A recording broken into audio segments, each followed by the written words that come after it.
Okay, we were up and running.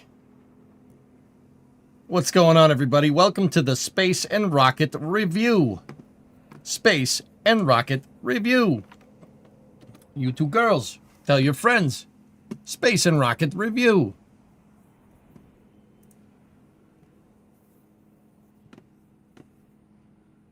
How is everybody doing today?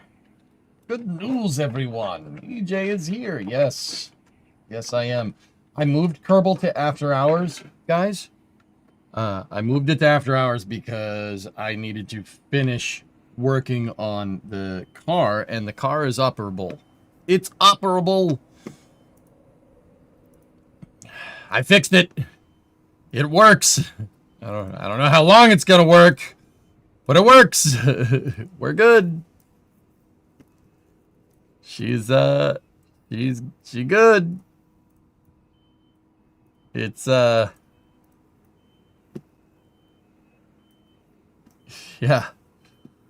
It's working.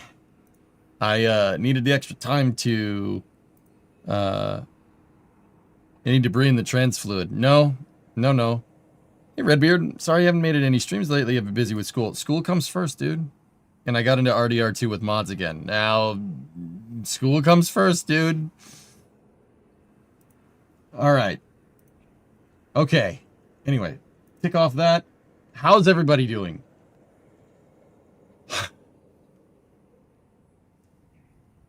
Dude, that was involved. That was involved. That was a lot of work just to replace the stupid transmission lines. That was a lot of work. That was a lot. Sorry. I budgeted like 5 hours to do it, guys. I was up early this morning. Yeah, that was a lot of work, man. But the car is running. I took it to get Remo chicken nuggets. Yeah, it runs fine. New hat, sweet. Oh yeah, it's my NASA Space Fight Live hat. Yeah. Sorry for the chat drama on your part. What do you mean? You like, guys? Here's the thing. Like, what are you talking about? Like being here, fellas? Look. You don't need to tell me that I need to be here on time. I know. I get it. With that being said, this week, dude, if you don't know the crap that I've been through this week. You don't even know, and I'm not like, that's not even the car. Like, what happened with the car and my phone isn't even the half of it. And I'm not telling you what it is. It's not. Believe me, I've been here as much as I possibly can be without getting like no sleep. Like I've gotten maybe 4 to 5 hours of sleep every night, basically since Saturday. It's not great, dude. And it's not an excuse either, but like, I usually agree. I gotta be here on time. You said you'd be here. And I very much believe in that. Absolutely. What I'm telling you this week, don't worry about it. I apologize, but don't. I will only ever say this once. Get off my back. Okay? Just this week. I didn't even say that when my computer exploded. Get off my back. Trust me on this one. It's been bad. I am trying as best as I can to manage my time, and it's not working as well as I want it to be. That's not to say that I don't know about it. That's not to say that I shouldn't be here. Trust me. Yeah, look at me. You know I'm being retentive about this stuff. This week was out of my control. Completely. I'm trying my best. Trust me. I'm not one to say lay off. Lay off this week. You'll find out why later. You'll find out why later. It's for a good reason, okay? Let me tell you. Anyway, with that all being said, Please, promptly on Monday, recommence the "you should be here on time, you're a piece of crap for not doing that," and I will listen to you, and we will work to fix that. Or not we. I'll work to fix that. Okie dokie? Give me a little bit, cut me a little bit of slack this week. Anyway. Yeah, drunk soul, maybe. Maybe one day, dude. Maybe one day. That's not what's going on, but I'd say it ain't on my mind. Anyway. Did you hear about the Isaacman news? No slack. Thanks, man. Appreciate it. Appreciate it. Anyway.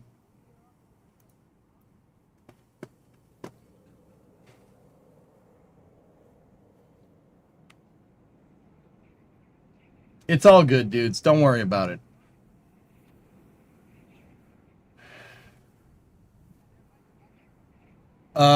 Okay.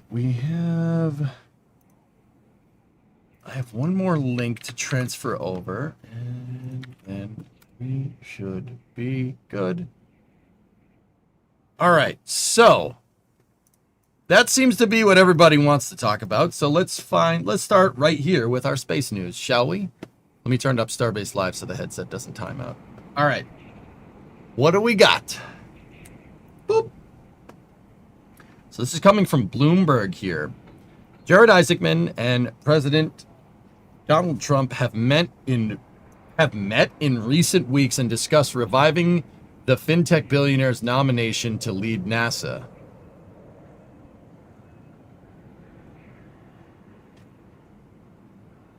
Huh.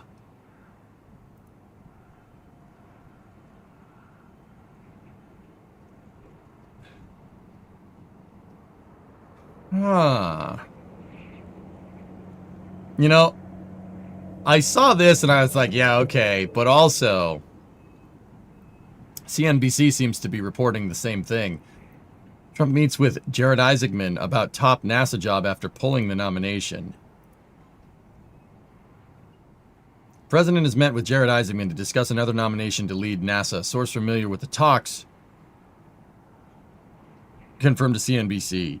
Isaacman, who has close ties with SpaceX and Elon, was at the White House in September for Trump's dinner for tech power players.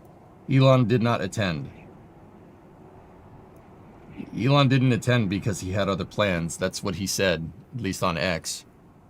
After, okay, they got into it.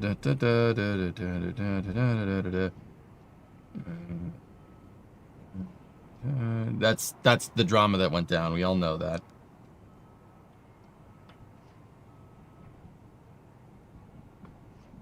Now it looks like he gets to do it all over again. Interesting. Why'd he pull him? Trump and Elon got into it with each other, and they started yelling at each other on X, and possibly in real life as well. We don't know that for sure. All we know is Elon showed up to a press interview with a black eye, and then like 2 or 3 days later, he left Washington, D.C. and never went back.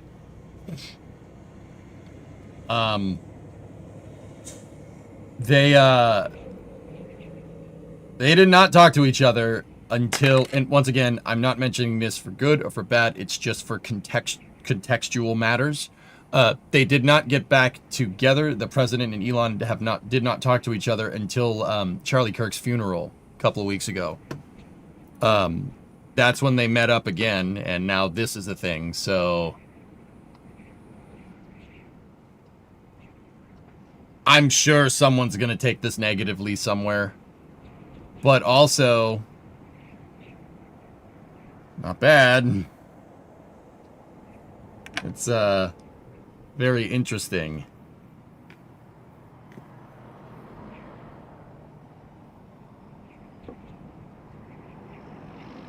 Isaacman took Sean Duffy up in his fighter jets also. Yeah, that did happen. That's true.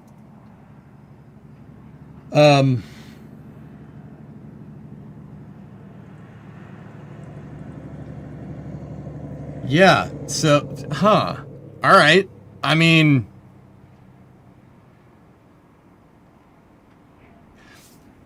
Jared Isaacman went on a podcast a little while ago.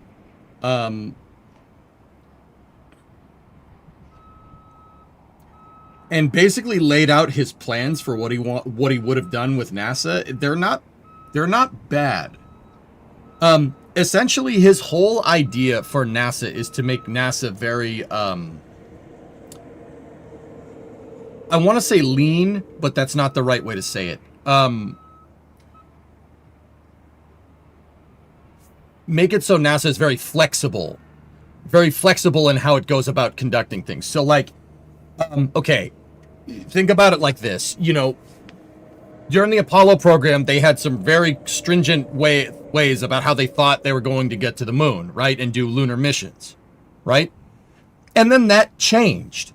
It changed after they landed. They changed around a couple of things. And then, you know, they brought the lunar rovers, and then they did different ALSEP experiments, Apollo Lunar Surface Experiments package. Right? They changed it up based off of what they learned, and they kind of changed the scope of the program. You know, obviously it was land on the moon. And then they were slowly shifting to land on the moon and start to do science from there. And then after that, it was, you know, land on the moon, do the science, and then maybe look at the Apollo applications program and build lunar bases with the descent stage of the LEM, right? So to get more permanent outposts on the moon, routine missions to the moon, and then Skylab doing flybys. Heck, there's an Apollo applications program that actually happened that not many people know about, where they installed a space telescope into the side of the CSM. Yeah, not a lot of people know that. They used it to chart the moon. It took pictures of the moon as the CSM was flying around. I believe that was Apollo 15. And they charted all the moon in I was about to say high def, but it's not high def. It would have been like 70 millimeter or something. So Rook really wants NASA to be able to be flexible in their goals. You know what? I'm cool with that. That's fine. NASA being able to kind of pivot based off of, you know, what they find. I think personally that works really well, especially if political winds are shifting every 4 years. That makes them very lean. They can kind of go back and forth and do whatever they want. The idea is that, you know, you don't end up with a rocket that launches once a year that was designed in 1987, right? That might move people to the moon someday. No, NASA needs to be more adaptive. They need to be more lean in how they do things. I don't have a problem with that, to be honest with you guys. That's not a bad idea. Hey Rob, what's going on?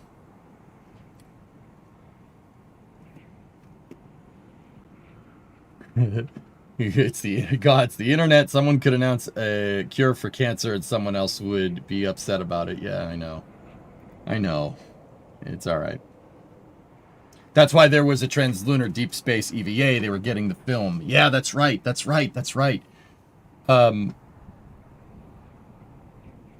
Ship, I'm doing good. How are you? So Artemis 3 next year? Oh, I don't know. The NASA empire will now start. Dude, this is not necessarily a bad thing. You know what, dude? It's like, I don't know if people want to hear this or not. I don't really mind Sean Duffy either. I don't, like, he's had a couple of dumb posts on X where you're just like, dude, what are you talking? What are you doing? But for the most part, seems to be echoing what Isaacman wanted to do.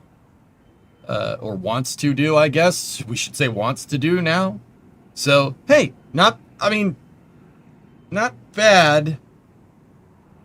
NASA's still potentially going through a really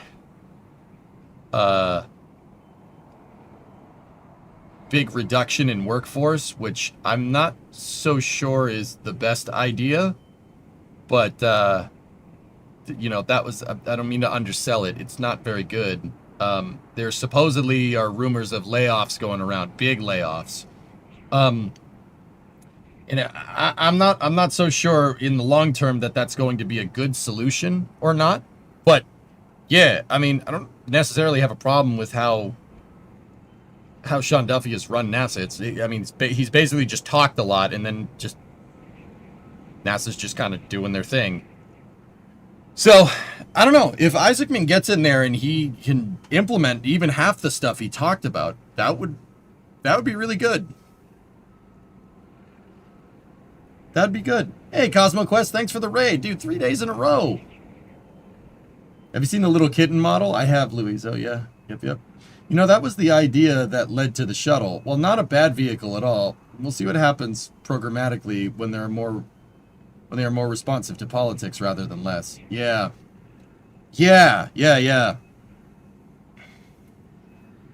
Could the plan be to build back NASA from the ground up under Jared, basically a soft restart? Trey, it's a touchy subject with people, so I don't like talking about it too much, dude, but yes, I think that's what's going on. I think that's what all these layoffs are. And guys, you know, you can call me a piece of crap, you'd probably be right. I mean, can't even show up to my own damn stream on time. Like, you remember when I said like last year that everyone at NASA like needs to be fired, like because they're useless? Like, my eyes may have been bigger than my stomach, saying that. So that seems to be what's going on. I'm not entirely sure if that's a good idea. Like, when I said it, it was kind of hyperbole in context, so I don't know if that's a good idea or not, dude. I don't know if that's a smart thing to do.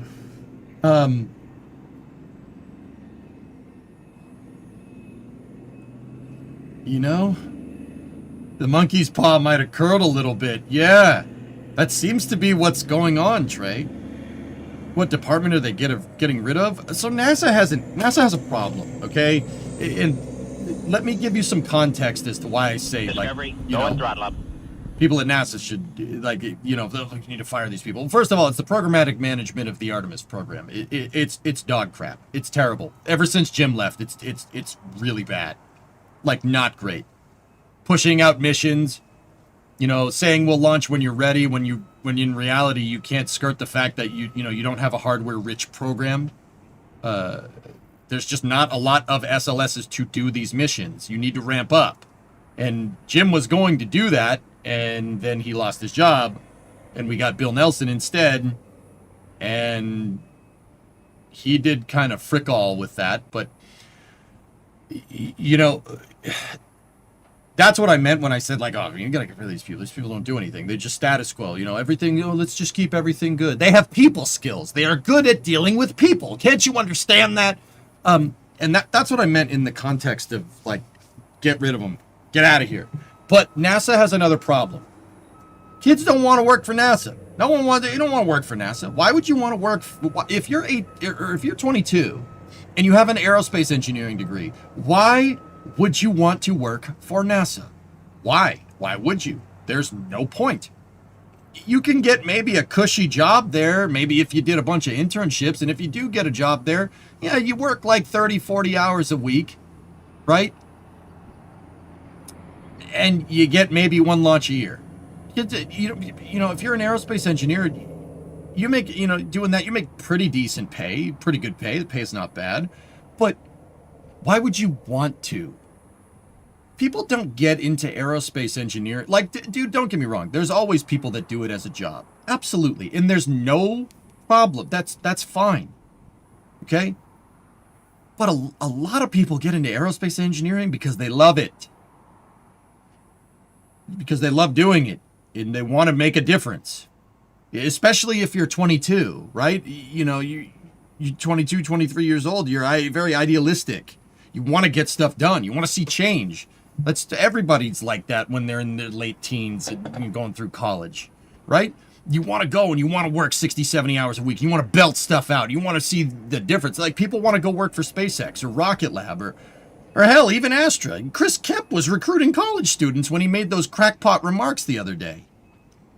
You want to go work in the private sector. You make more money and you actually launch stuff. No one wants to work for NASA.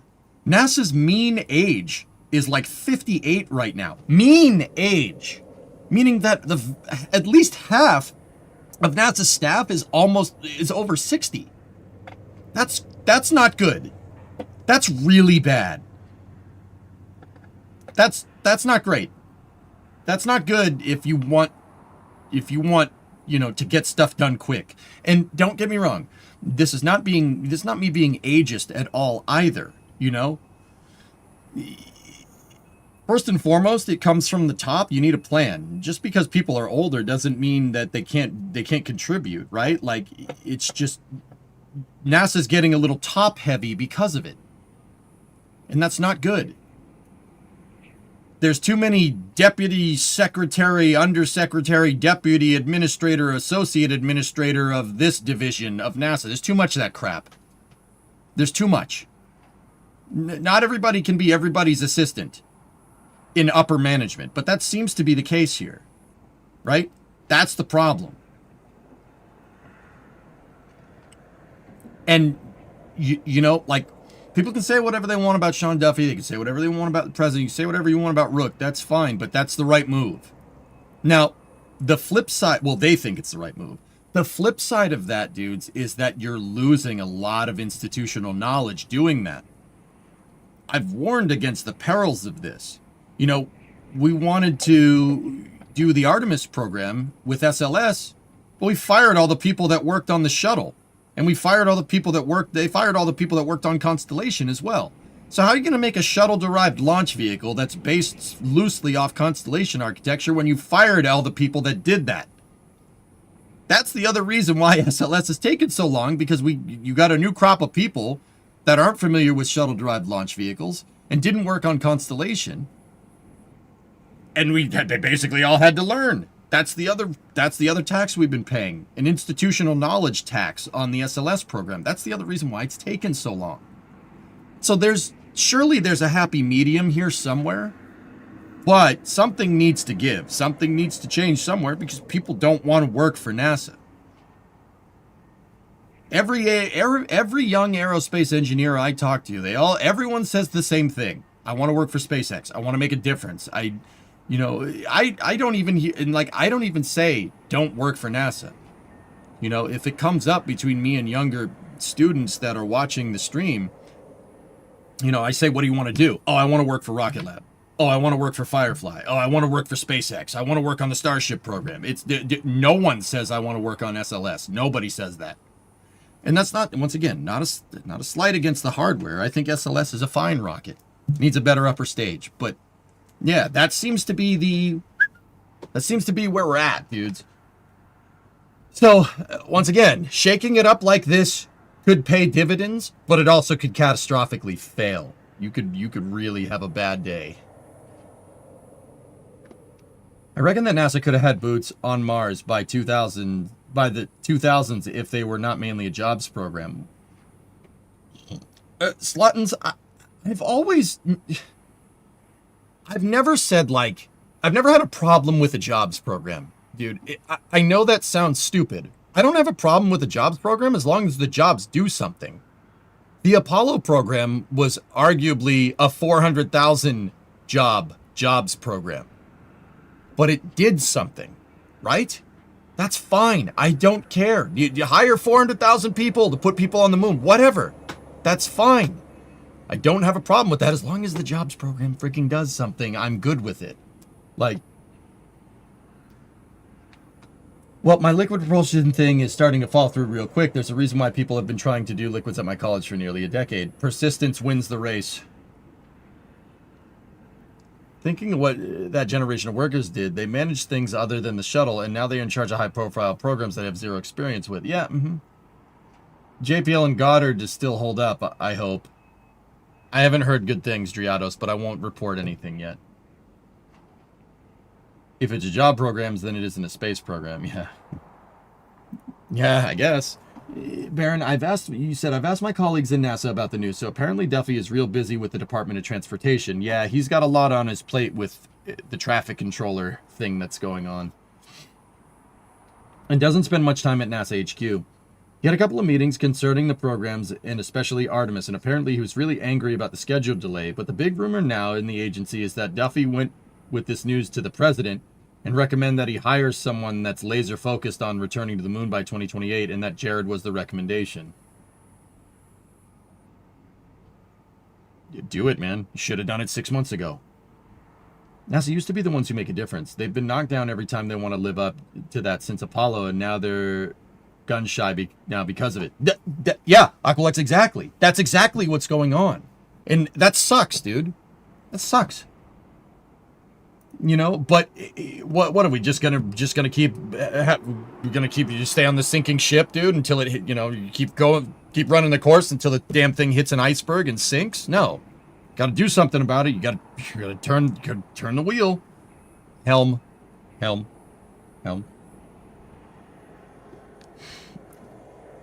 Totally fair. I guess in this case, I mean, as a program where they prioritize the future instead of just keeping investors and politicians happy. Bingo. The goal is always the problem here, Slatins. I don't mind a jobs program.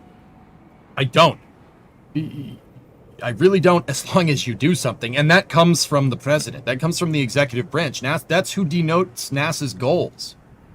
The reality of the situation isn't necessarily a jobs program, dude. The reality of the situation is that NASA has done frick all since the Apollo program because nobody's willing to commit. Nobody's willing to commit to do a program because every time someone does commit to doing something bold with the space program, the next guy says, nah, nope. KSP guy, I'm in college for engineering with the goal of working in aerospace. Many of my friends are in the same boat. Want to work for private, not so much NASA. Yep. Some good news? Thousands, what do you think?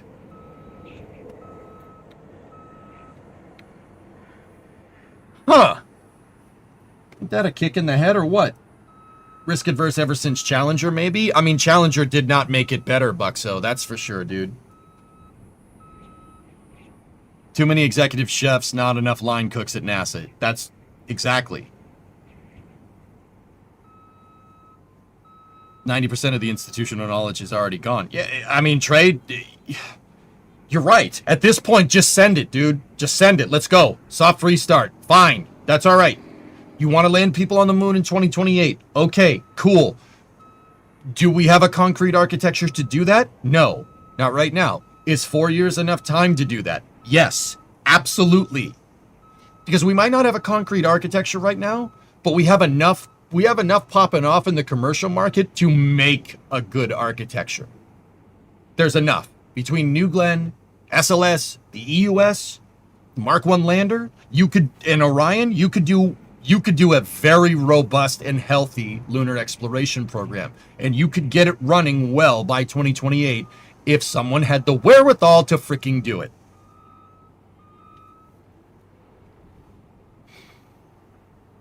Also, you wanting a better SLS upper stage, what is your thoughts on the EUS? The EUS is slightly anemic. It was made to be a jack-of-all-trades upper stage, so it's not very good at delivering payload necessarily to the moon with any punctuality. What the EUS is really good at is launching probes to deep space. Deep space. That's what it's good at. It's very good at that. 4 RL-10s, 8.4 meter hydrogen tank. Dude, we could send stuff to Pluto next week. Unfortunately, because you don't have really high TWR on on the EUS, you're looking at a 40 metric ton throw weight to translunar injection. 40 metric tons TLI is not bad, but it kind of is bad if you take into account the Orion capsule is 25 tons of that. So now you have 15 tons left over for a lander. 15 tons is the size of the LEM. Okay, that was the mass of the LEM, give or take. It depends. So 15 to 16 tons. So I'll give you a conditional hypothetical for why I don't like the EUS. Does the EUS have enough delta V to send 40 metric tons translunar injection and then circularize it around the moon? Yes, theoretically it does. Boil off is a thing. It takes 3 days to get to the moon. All your propellants will be boiled off. So the EUS can only really shoot stuff to the moon that's about 40 tons. That's an Orion and something like a LEM if we had something like that, right? Now, say it does do that. Orion can only get that LEM to the gateway. It can only get it to the gateway. The lunar excursion module does not have enough delta V to go from a rectilinear halo orbit down to the surface of the moon and back. No way. Not a chance. It was only designed to go down from low lunar orbit and then back up, and that's it. Orion can't get the LEM down to where it needs to be to do its thing. That is a huge hole in the Artemis program's architecture. That's my problem with the EUS. It's that and Orion's anemic service module. I hate that dang thing. No offense to the Europeans. I know you guys could build a better service module. The architecture for the program is not ideal. Strip all the RL-10s off of it and use a single BE3U. How much power does a BE3U make?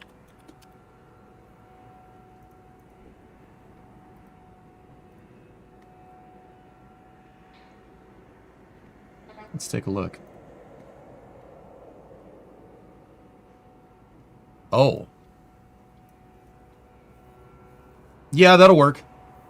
Yeah, one BE3U. The dual expander cycle. One BE3U on the EUS would fix this problem. Yeah, absolutely fix this problem. What's the mass on this motor? Do we have anything on the mass?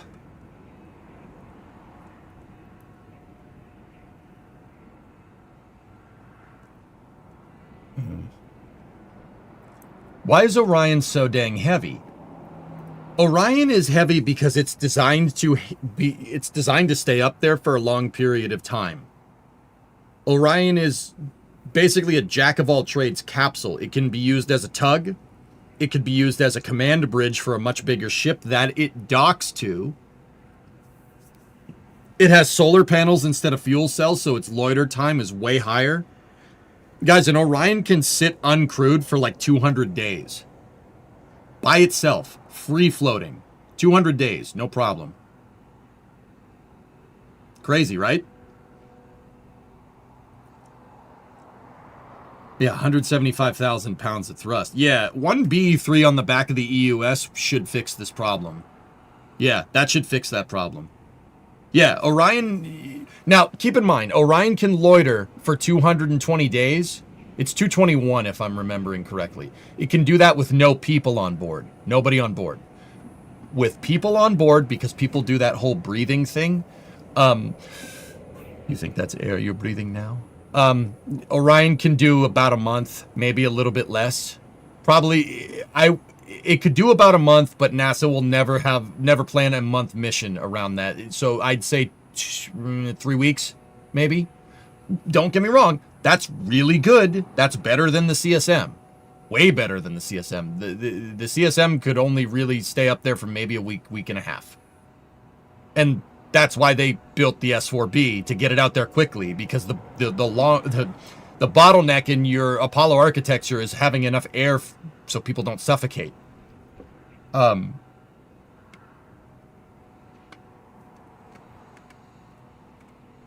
I don't think NASA's goal should be a presidential thing. Even good ambitions programs take longer than 4 years without protecting them from having the goalposts move. Midway, they'll just keep getting knocked over. Explain the shuttle program, then. Yeah, okay, you want it like the post office or Amtrak. Yeah, maybe, dude. I mean, now would be the time to shake it up, Aqualux. That would be the time to do that. Could a vacuum Raptor be used on the EUS? Nah, differential propellants. You'd have to go redesigning the tanks.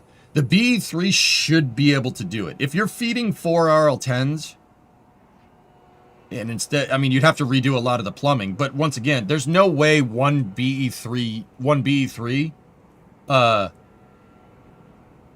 there's no way one engine is heavier than 4 RL-10s. RL-10s are they're pretty heavy. But what they lack in mass, they're not like super heavy. Hang on, let me check. Hold on.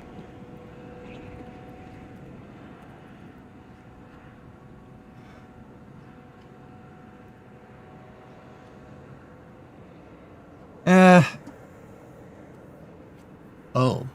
600 pounds, 664 pounds. Yeah, I scratched that. I must have been thinking of something else. Oh, RL10s are they're pretty dang light, actually. Yeah, 664 pounds, about 300 kilos, a little over 300 kilos. That's pretty light considering. Yeah, that's actually pretty good.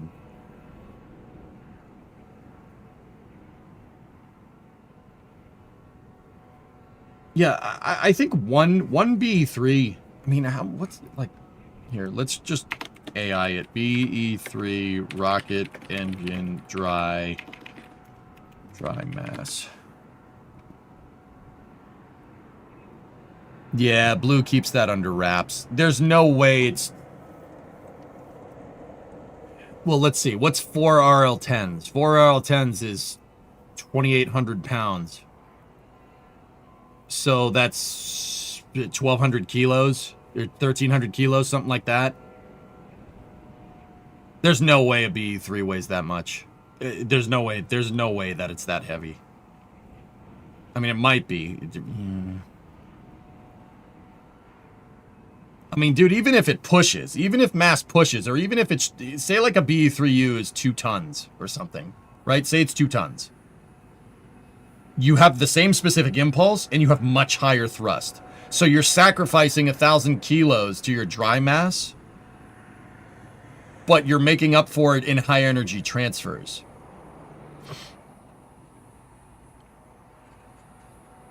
Probably close to an RS-25. There is no way. Well, actually, yeah, I was gonna say, I keep forgetting that the RS-25 is actually super light. It's the RS-68 that's heavy. I still can't believe RS-68s weigh 7,000 pounds. How is that? Like, how did you do that? How did you make a rocket engine that heavy? I think I could make a lighter rocket engine than that. That's a joke. I couldn't.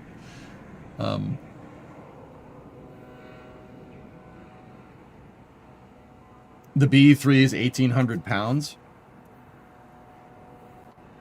Yeah, Fluffy, I mean, I don't know where you got that info, but dude, if it pushes on mass, if a BE3 pushes on mass with 4 RL10s, that is basically an across-the-board upgrade for the EUS.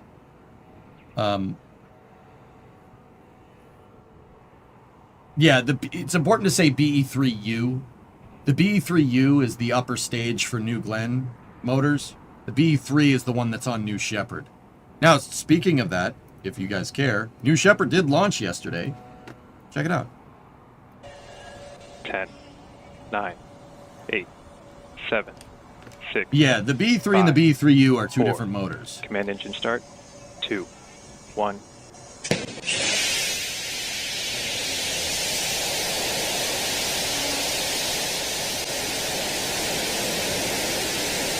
Let's go.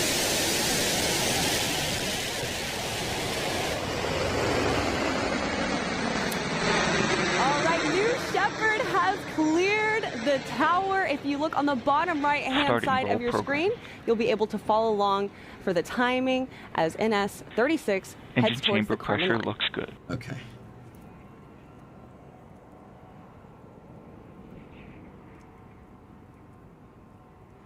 Yeah, Cyborg, if I had to put my money on what a B3U is, it's probably somewhere between 1,000 and 2,000 pounds.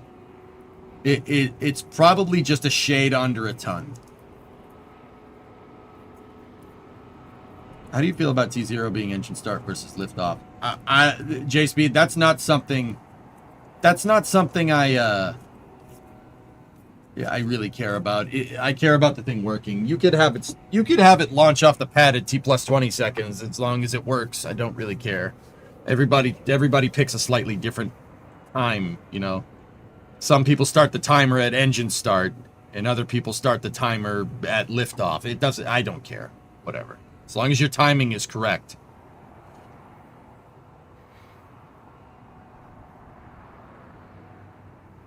You hear the Miranda engine. It's pretty cool. Yeah, that's neat. But either way, like, yeah, the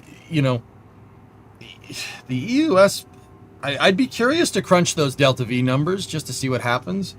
An EUS with the B3, B3U on it, or B3 PM, I think is what they call it. That's what the wiki said. I'd be curious.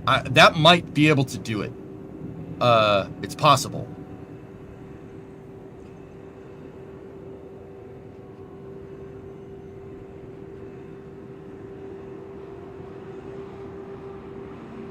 Okay, Clayton. No problem.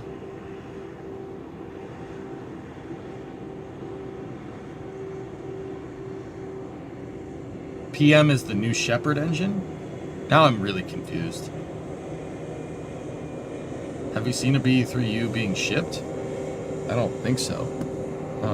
Either way, let's get to the good stuff. So, this is the NS-36 mission that did launch yesterday.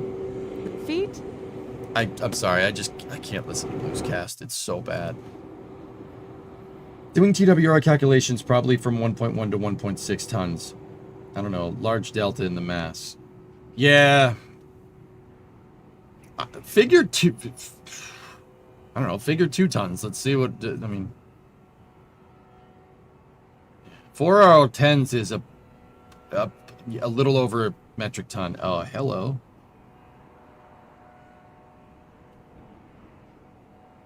Very nice. Very nice. Is the SPMT going somewhere? No. The noise, the construction site noise that you're hearing in the background of Starbase Live, they're starting to stage the tower cranes to build the gigabit. And the Star Factory door is opening right now. Why is TWR important on your second stage? Can't it just burn for a little while longer? Yeah. Sure. And then you miss the moon. So, Driados, remember, with manned space flight, it's not about just having the most amount of Delta V. You have to have a trade-off, because your life support systems can only support a mission that goes so long, right? The other thing to take into account is that if you have a lunar lander that has like a 0.2 TWR and you go to try to land on the moon, you're not going to slow down in time.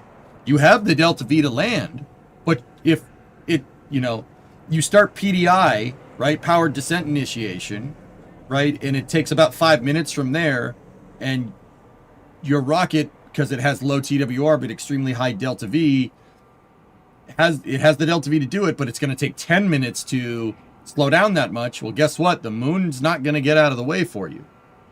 So some maneuvers, translunar injection, powered descent initiation, landing on the moon, capturing the moon, are really, really dependent on being able to change your velocity in a certain amount of time, or else you go right past.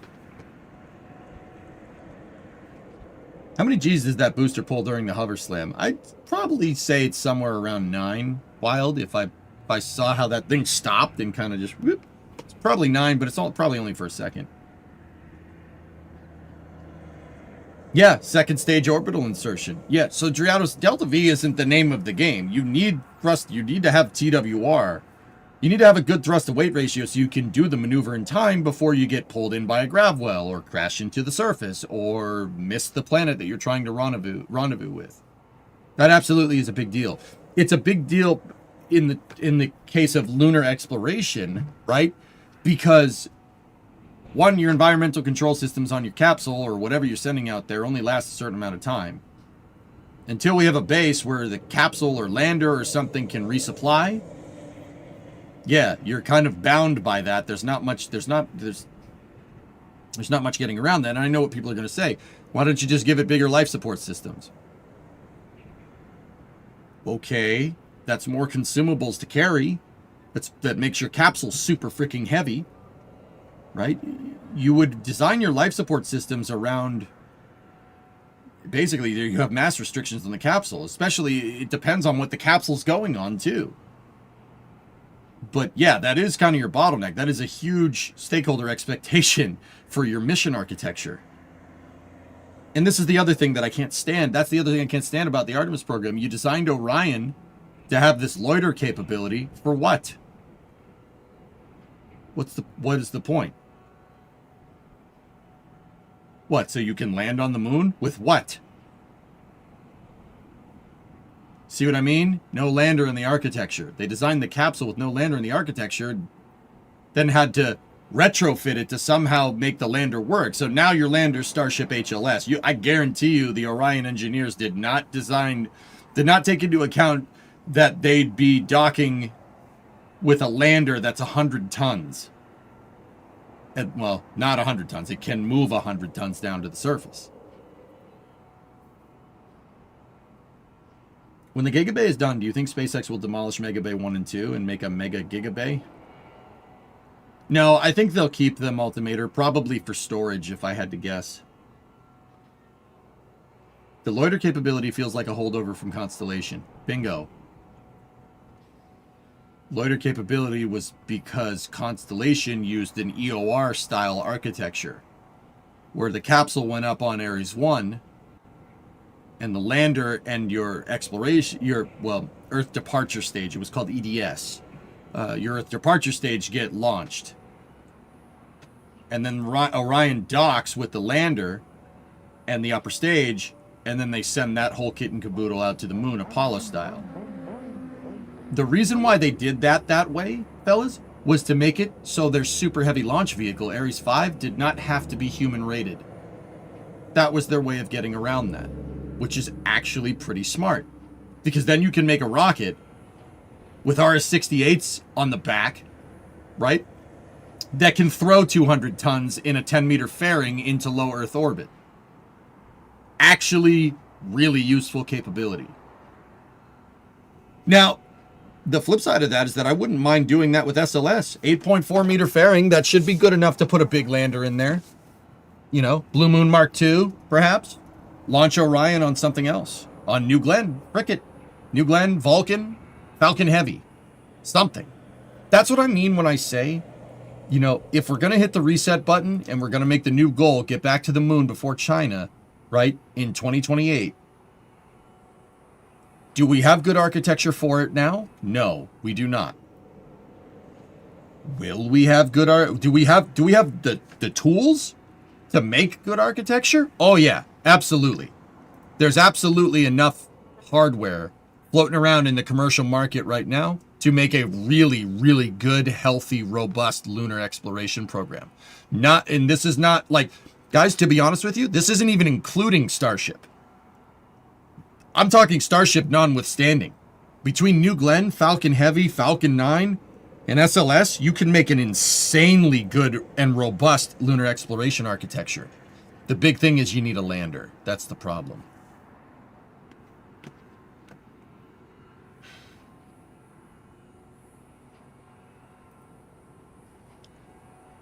Why don't you just pick up the house and move it over there? Did you hear about them thinking about cutting up Discovery and transporting it? Yes, waste of money and time, probably not going to happen, just political blowharding. If it turns into anything but that, I'll let you know. Now, let's get on to the rest of the space news. That was a good discussion. Here, check this out. Vast has a new video, but it has music in it, so we can't listen to it, but let's watch it anyway. The clock is ticking on the International Space Station. We need to have a replacement. And where better to do it than here? I mean, you're going to replace the ISS by sending this to Mars? Like, where else would you do it? I think he's talking about at Vast. But also, I wanted to make a funny joke. Hopefully I got a smirk out of you. You should read it in the epic voice.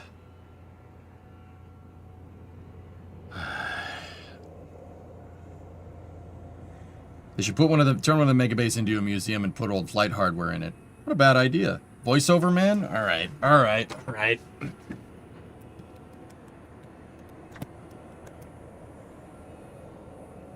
Completing the final well marks the completion of Haven 1's flight primary structure. This is the first primary structure made in the United States for a space station in over 20 years. This is the successor to our qualification hall, and this is the one that we will be sending into space. The primary structure is a pretty complicated geometry, and that means every one of these welds has special characteristics and special things we have to pay attention to when we're welding them. The best way to learn something is by doing. And so we used Pathfinder to set a foundation in what we understand about how to build a primary structure. The Pathfinder and qualification articles helped us build our processes, our team, and our infrastructure. Building a qualification article and testing it is crucial for us at FAST, because it tells us that we should have the confidence in the analysis that we've done. This isn't the thing to read a movie voice. Read with the movie voice, dudes. This program is brought to you by Dome Hippo. What? Need to switch to the female voice? I don't think I can make my voice do that. Yeah, nope. Can do a lot of voices. Can't probably... Yep, nope, probably can't do that.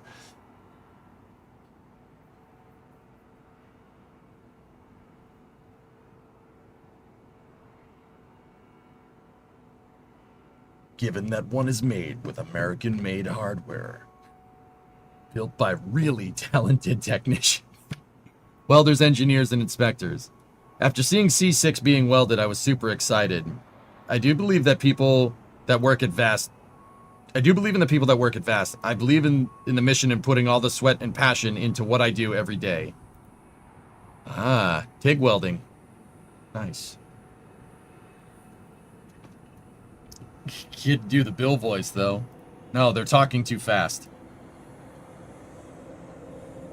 Oh, that actually is super cool, though. Once all of our testing is done at Mojave, Haven 1 is going to come back here to Long Beach, and we're going to keep going, integrating all of our other subsystems. We're learning and building faster because everything we're doing happens in-house. Were those Clecos? No, just hex bolts. Those are cool, too. The ability to walk over to somebody's desk and ask them to come down to the floor and see the problem that we're having has been hugely beneficial. We're able to maintain safety as we accelerate cycle time. We get better at machining, we get better at welding, we get better at better systems. It results in a better vehicle. Well, I'll tell you what, guys, welcome to the football game here. And I'll tell you, we're really in for a good football game today. When you have great players playing great football, you're going to get a really good football game. And the team that scores the most points is most likely going to win. And we'll see today in the game here who scores the most points. Because whoever scores the most points, I'll tell you, is probably going to win this game.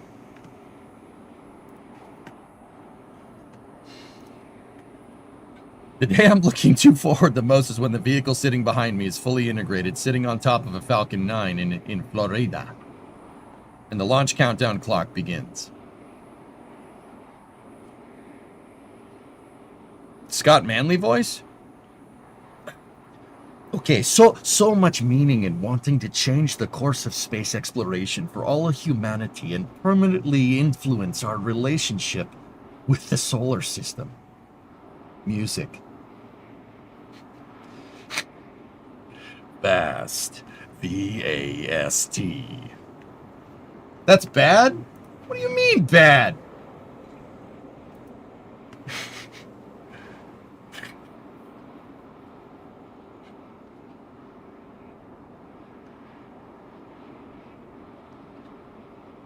This Scott Manley voice, you cannot not have a good day. Your Scott Manley impression. Well, I'm gonna have to kind of disagree with you. I think that my Scott Manley voice is actually quite good. It's Mott Scanley. That's a Mott Scanley impression.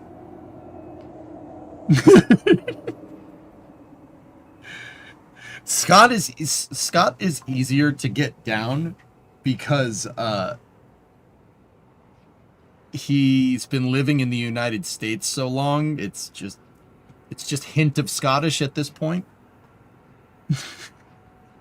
He doesn't sound like one of my moderators, Tessu. When he talks, he sounds like a dog with peanut butter stuck to the top of his mouth. Hey, EJ, I'm gonna need you to come over here and that's I'm like, yeah, I'll do that, man. Sure.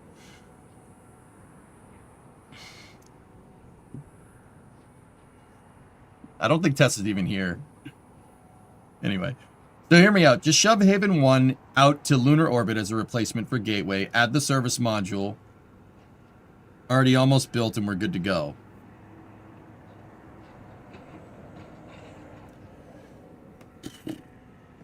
Alright, what did he say? He said his he doesn't understand what Reaper's moaning about. I don't think I'm only one bow.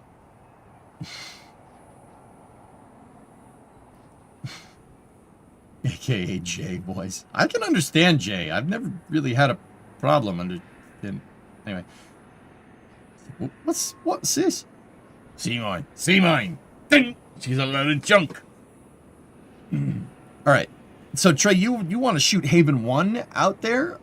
You need Falcon Heavy to do that. And then it would need something that would be more suited to circularization. I'm not sure. We'd really need to see the numbers on Haven 1's Delta V. What's its total Delta V? Because, I mean, theoretically it's possible. You could do that. Ah, boy, I'm the way you make it. What? You like to see people naked? What? No, man, the way you make it. Everybody know that. Damn, boy. That's right. Boom! Deactivated. You can understand him fine very much as well. Had lunch with him last year. I never had a problem understanding Jay. Now, some other NSF people are like, I didn't get that.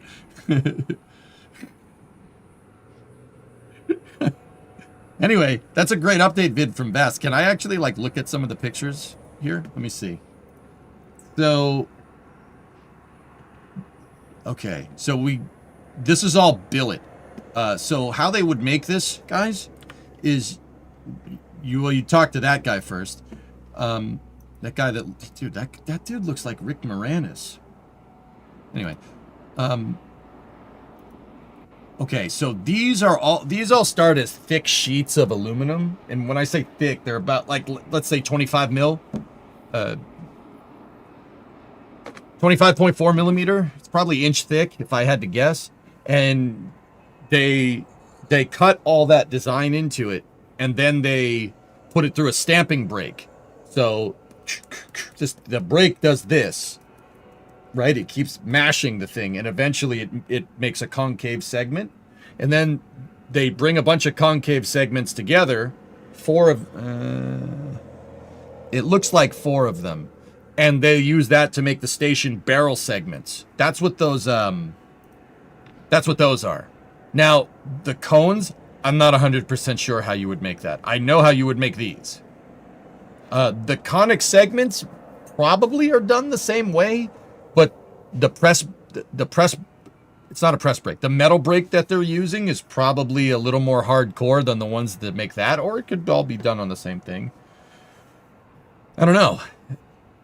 Once you have all the barrel segments, right, you have to do a stir weld. It looks, actually, no, they're not stir welding. It looks like they're TIG welding.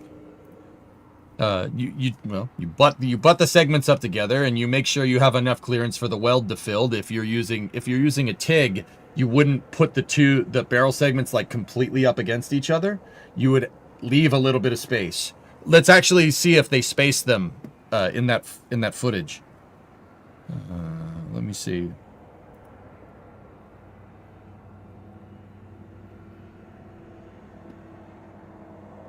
It doesn't look like they... hold on. Rick Moranis. The rings are stir welded. The segments are TIGged. Maybe. So, I don't know, John. It's hard. Like, let me look at it. I was reading the copy when I was talking about it. But see this thing, guys? This thing is a giant rotisserie.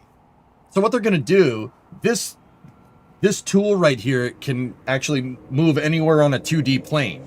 So it can go back and forth and up and down. And it probably has some forward capability. Like, you'd probably go forward to weld these smaller segments. But the front and the back of the station and the two rails right there are attached entirely. It's a big rotisserie, and it rotates it. And the welding rod stays there as they rotate it. And they just keep rotating the station, right? And the welder just sits there. Once again, John, it looked like a TIG welder from what I saw, but let me see if I can get a close-up of that welding jig that they're using. You see, in the animation here, they show the welds going around it. In reality, what they do is rotate the station, and the welding rod stays stationary, and they just rotate the dang thing. My, here comes the fuzz. We're still on Hot Fuzz stuff? Dude, I talk Hot Fuzz. I love that. I love that movie. It's one of my favorite movies. What's the thing on the end of the station on the welder shot? That is part of the rotisserie. This thing is part of the rotisserie mechanism. It's a rail. There's three of them. 1, 2, 3. These are on rollers. See the rollers down there? That's actually how they move the thing. They move it around with this. And you can see that the rollers are actually on a track, and they can move them back and forth to join the segments together in preparation for welding. This thing back here on the other end of the station is the rotisserie. That's what's moving. And these things just roll on the wheels. 1, 2, and 3. They just roll. It's like train rails, only the opposite. And that it rotates the whole thing. Every company calls these things something a little bit different. I call them processing rings. Falcon 9 has something like that. Falcon 9 has that thing. They have one that clamps around the interstage. And then there's another one that clamps to the engine section. So you can put Falcon 9 like in a HIF onto these processing rings, and you can rotate the stage if you need to put like a new landing leg in, or if you need to install an engine or something. Like say the booster's on its side and the engine at the very top of the booster is the one that's not working. They'll rotate it down, pull the thing out, and put another one in. See last before I get arrested. Something.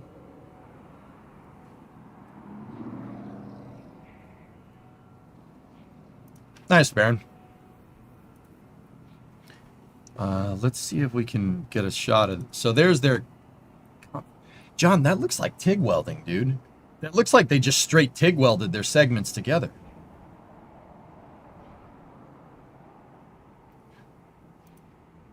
Dude, I'm seeing a bead.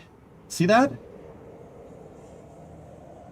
But those are the horizontals, not the barrel segment.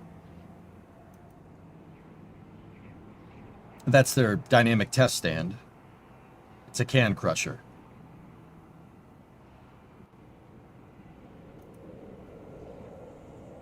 So there's one of the rings, and that's them rotating it, and that's them joining two segments together. Have you tried TIG yet? No.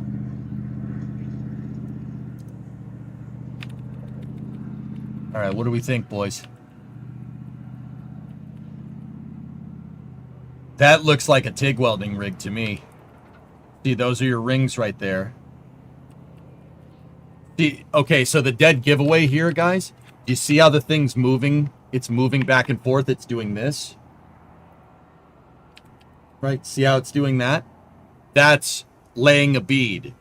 So the welder, it's not doing this, it's doing that. It's kind of making up frowny faces, going back and forth and back and forth and back and forth. That looks like TIG to me.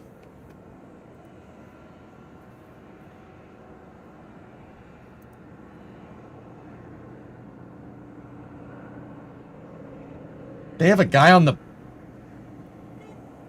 There's a guy inside of the thing looking at the penetration on the weld on the other side.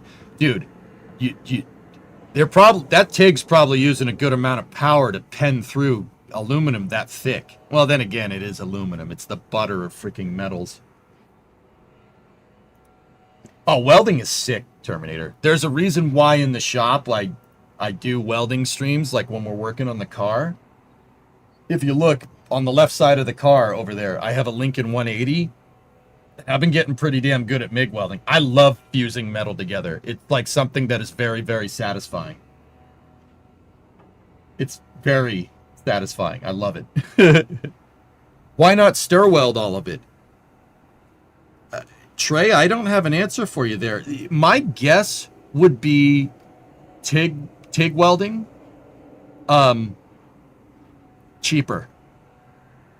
The module's probably a little heavier, for sure. It's probably a little heavier, but it's cheaper. TIG is very simple. It's very well understood. Yeah, see, look, fellas, there's a feed rod. See the feed mechanism right there? That's absolutely a TIG welder. So, yep, there's your tungsten tip right there. This is and then there's the camera inspecting the weld. So how tungsten inert gas or TIG welding works is, see, you have a feed rod right here, and basically what you do is if you had the TIG welder, right, you had this thing, so you could hold that thing in your hand. You put it above what you're trying to weld. You probably space it by this much, and then you take it makes an arc, right? It'll make an arc of electricity, and then you feed the rod into that, and the rod hits the arc and it melts into position. It's kind of like soldering, but with high voltage, like super high voltage and gas. Maybe brazing would probably be a better example. It's like brazing, but with electricity. But that's the idea. So why TIG weld? Why would you do that over like a MIG welder or a stick welder or whatever? TIG welding is used in low heat applications. So you'd use it on aluminum, for instance. Because if you used a MIG welder if you used a MIG welder with this, it would probably work, but you'd really run the risk of warping the aluminum. Same with stainless. SpaceX has to TIG weld Starship segments together, because if you did it with a MIG welder, it would bend the stainless steel.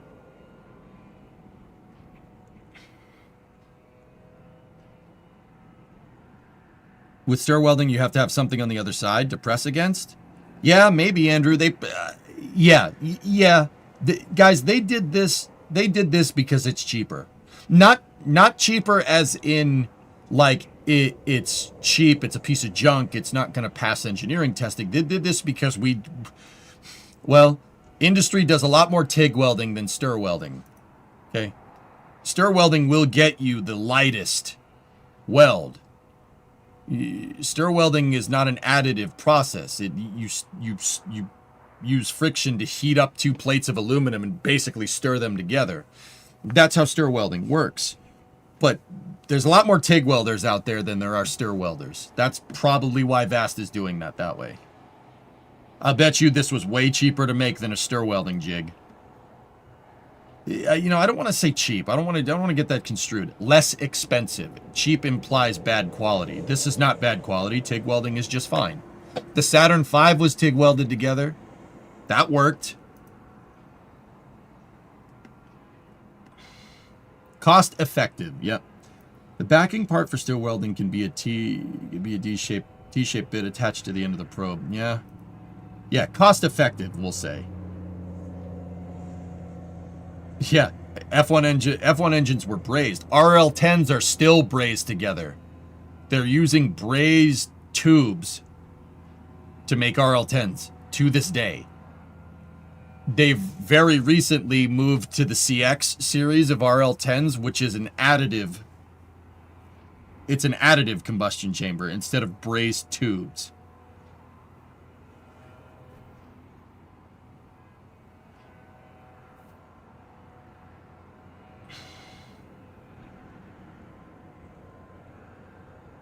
Stir welding needs a production line to make sense. Yep. An interesting part of TIG welding aluminum is not only does it require AC instead of DC, the tungsten has to be balled up instead of sharp like steel. RL10, braze it.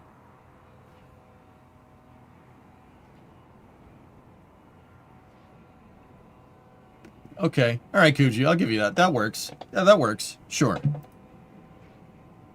Hey, I have a clamp like that. All right. So that guy is working on pneumatic lines. This thing right here with the clamp and everything, that is he's a line bender. Those could be pneumatic lines. They could be propellant lines for thrusters. You see all these all the holders for the wires, like, or for the pipes right there. This is a jig. So you bend it and then you'd put it in the jig to like weld stuff together. Oh yeah, I'm a clamp appreciator, dude. Tubes.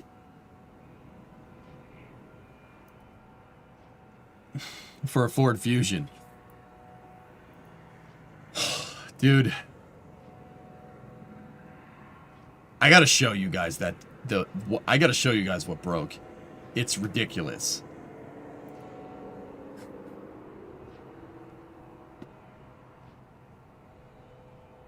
But are you a Vice enjoyer? I like old Vices, Sig. I love old tools. Old tools make me happy. Yeah. Oh, wait. What do we got here? So this is in a CNC machine, and whatever they're doing, whatever process they're doing there, they're trying to control heat. You could tell because they are hosing that thing down with coolant.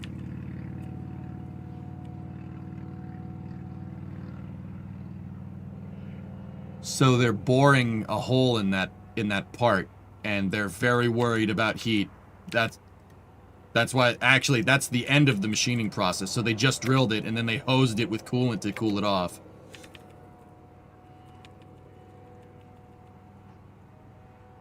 Yep, TIG welding. Yep. I wonder what that guy... That guy might be tacking the modules into place before they hit it with the fixture jig. Does he have feed rod? Yeah, he's feeding. He's got the rod in his left hand. You can actually see it. Right there. You can tack weld with a TIG welder without feeding the rod. You can just zap it real quick and it'll meld together.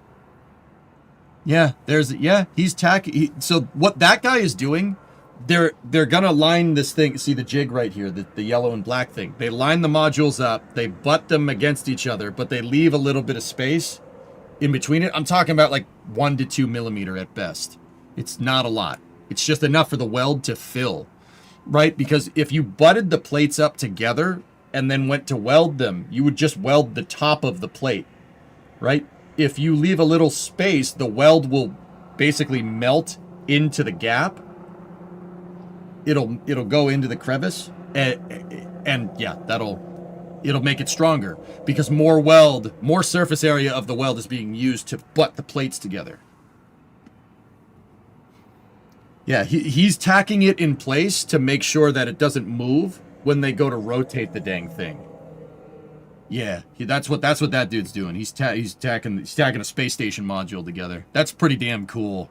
I'd do that. That sounds like a pretty good job.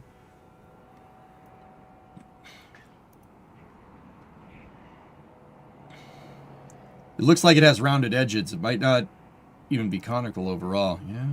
Rick Moranis.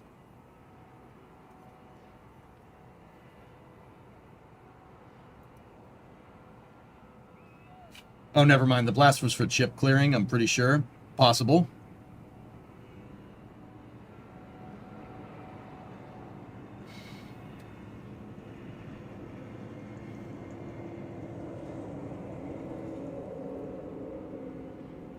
Yeah, you're probably right, Aqualex. But that part was already hosed with coolant when they drilled it anyway. But coolant can be used to clean stuff. You can use it to clean. You're probably right.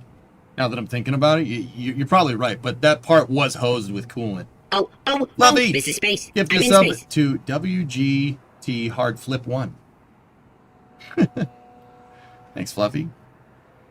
Was that a Rogue Birdman reference? Yes.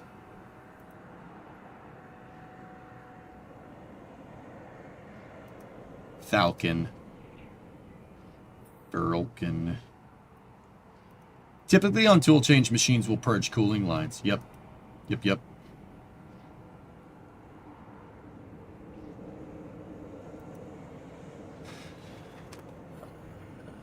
You know what I'd really want? I'd want to, and I've always said this on stream. I want to see that, see this. I don't, going to the moon, that'd be sick. Going to Mars, that'd be awesome. I'd do it if like the opportunity was there. I just want to see that, just once. Just want to see that with my eyes, just once. And then preferably Heavy Metal by Don Felder being played in the background, like in the space station. You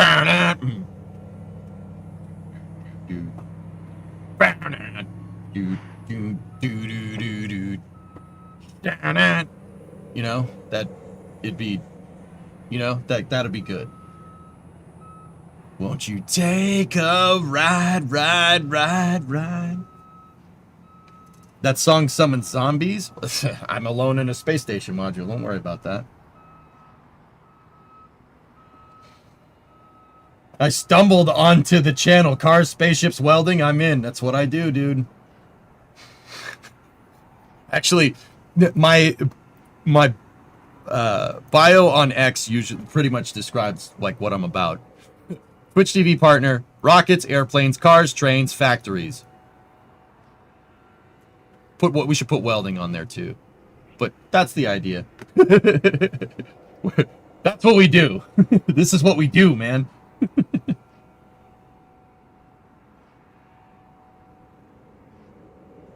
Actually, Echoes by Pink Floyd. David, yeah. Either that or Us and Them. Us and Them would be my, like, on-orbit soundtrack. That and Planet Caravan by Black Sabbath. You know what I'm talking about? Who knows what I'm talking about? DM2? You know what I'm talking about. Oh.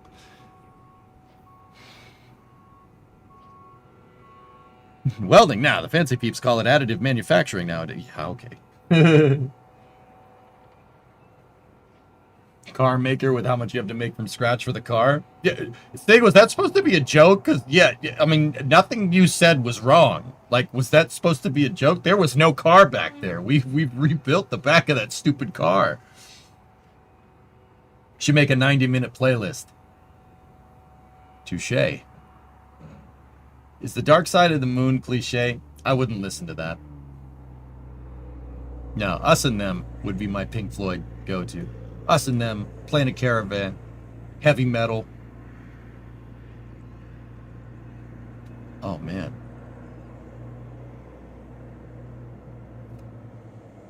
Walking on the Moon by the Police. That would be another one.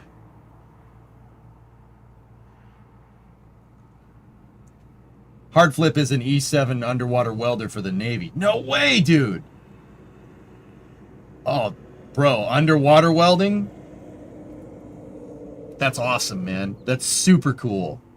Now, Hardflip, I'm not the best welder, dude. I can zap stuff together. I'm just understanding the technique, but underwater welding, bro, I bow down. I bow down to your superior skills. Magic carpet ride? Yeah. Underwater welding is hardcore, man. That's awesome, dude. Super cool. Thank you. Thank you for watching. I appreciate it.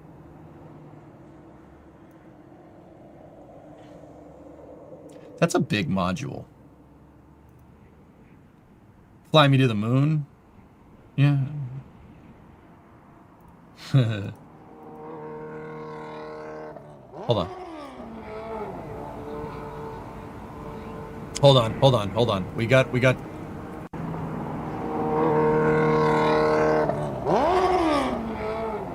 sounds like a CBR 600. Hold on. The guy drove by. Hold up.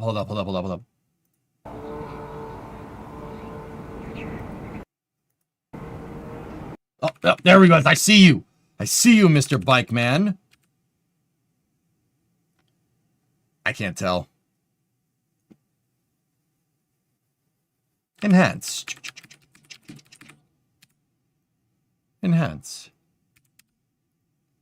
That fits in a Falcon 9? Yeah, cheeseburger. Yes, it does. Shine on you, crazy diamond. Yeah. Now we're talking, David. That's a good one. Yeah.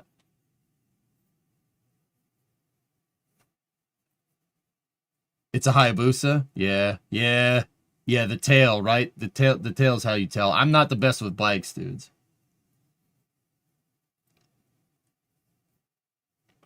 Yeah, they're putting together the tower cranes, guys, to build the Gigabay. Which means they're gonna start putting I-beams down. That's what that is. That's the tower crane. Hold on, we'll listen to it again.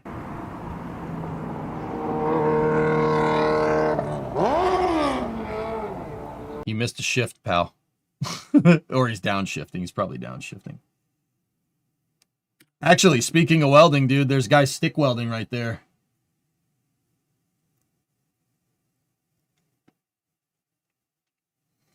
Or he's rev bombing for fun. I would...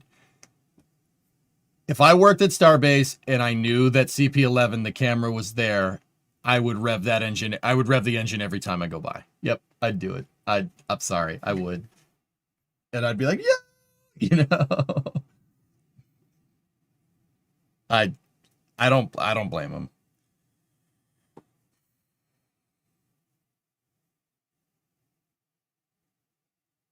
Blue is welding, orange, red is cutting. I don't know, Hardflip. You think we got some blue right there? They are putting so SpaceX is putting the cladding on their launch pad. They're putting all the covers on. I'd say that dude's probably...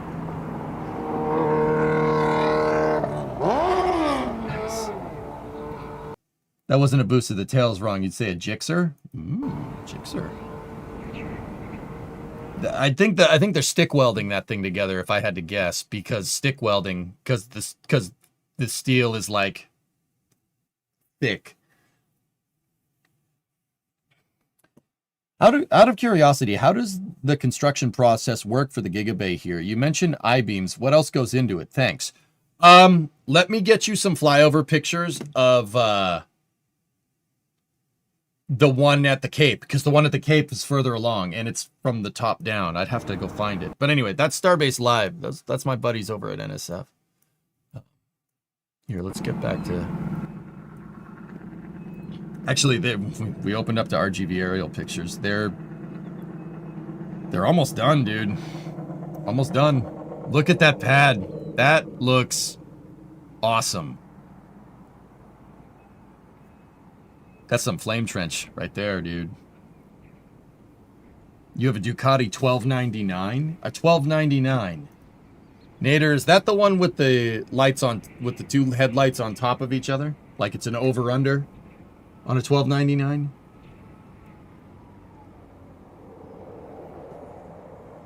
You think we'll get Flight 12 by the end of the year? That's... Oh, I don't know, man. Black hole sun. Nice, nice. But only during a burn.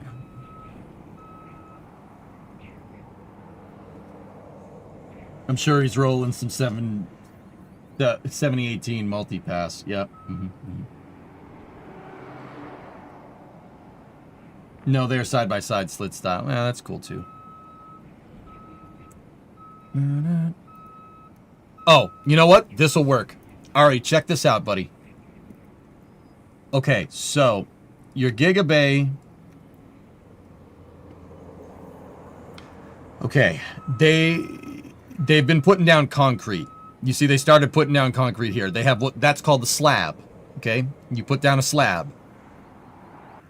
Now you can only make the slab so big. You can't. You're not going to do the whole thing all at once, right?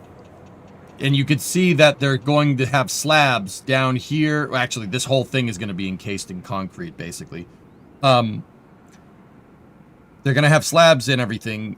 And you see that they're leaving provisions for what's called footings. Now, the footings here are what is going to be what the I-beams, the vertical structure, like the structure of the building, that's where it's going to be. That's what it's going to be anchored to. The footings go down a little bit deeper than the slab, which is why you see there's different what's called forms. These are concrete forms. The different forms for the slab, for different things of concrete. The footings go down a little bit further, right? Slab. How hard would it be to engineer your TLI burns to be exactly as long as Fly Me to the Moon?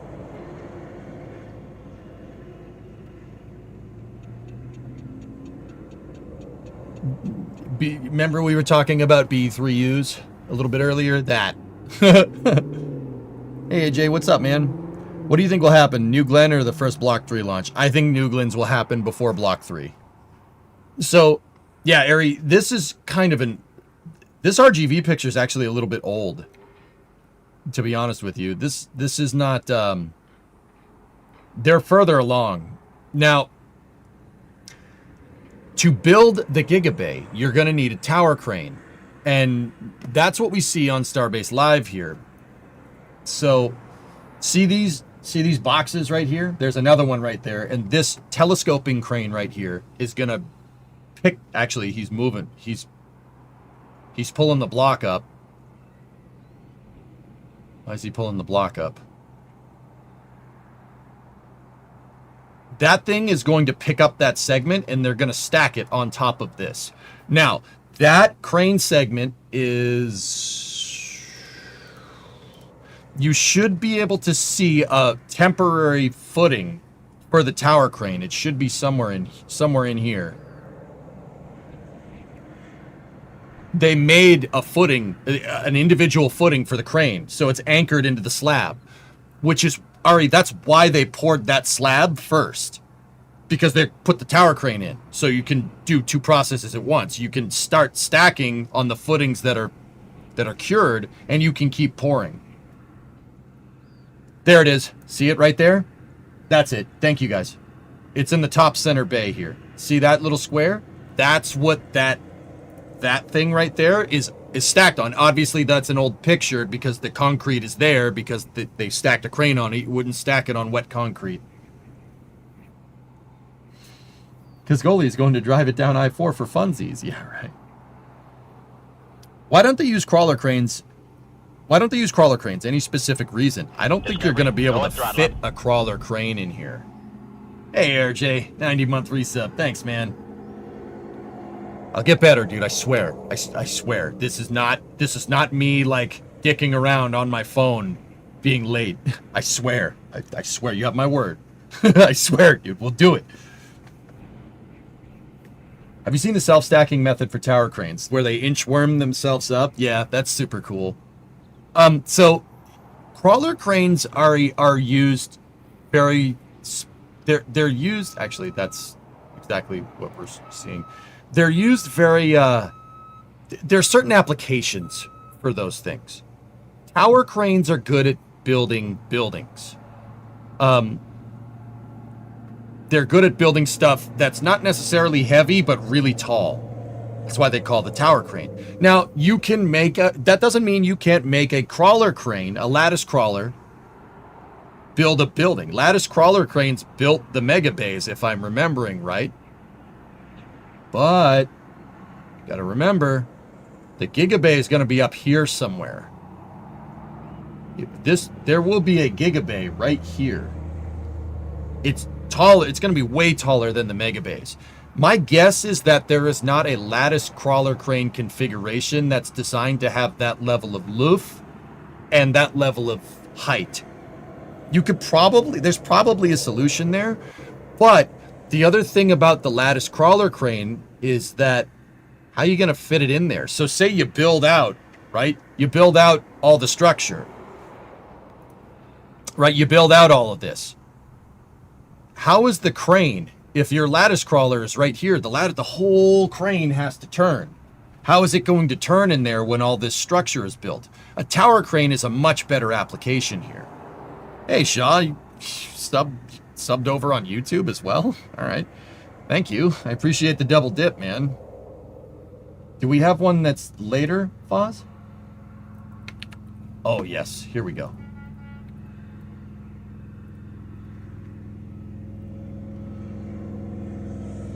Do you have any pics of them building Mega Bay 2?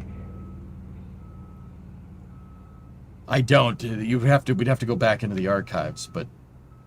Oh, from the Florida Bay. No, that's an older photo. Here, let's see if we can get... Yeah. Okay, Ari, check this out, dude. Now, Florida's ahead of the Texas Gigabay, but see, from here, like I said, tower cranes are not necessarily good at lifting things that are really, really heavy. They're good at lifting smaller pieces very, very high up in the air. So they're really good for building a skyscraper. I mean, this thing, for all intents and purposes, is a skyscraper. It's a skyscraper that they were going to build spaceships inside of, right? So in Florida, they already have the provisions for all the cranes. They already poured the footing for the tower cranes, right? And from here, it's just pieces that need to be put together. Now, if you notice some of these metal rods right here, I say metal rods, these are I-beams. Some of them have a square flange on them. That's what that piece is called. That's a square flange. That is going to go into the concrete footing. Now, check it out. You see the footings right there? What do the footings have? Well, what they did was they put bolts, not bolts, it's threaded rod. They put threaded rod in the concrete and then left it there. And the concrete cured around the threaded rod. If I had to guess, the threaded rod is probably anchored into the rebar, because this is all reinforced concrete. So, Ari, another thing if you want to learn, I love this stuff, dude. The construction is like, that's what I would be doing if I wasn't a streamer, you know? So, is there any lattice in this? No. Look at Florida's, look at how thick some of these slabs are, Ari. Take a look.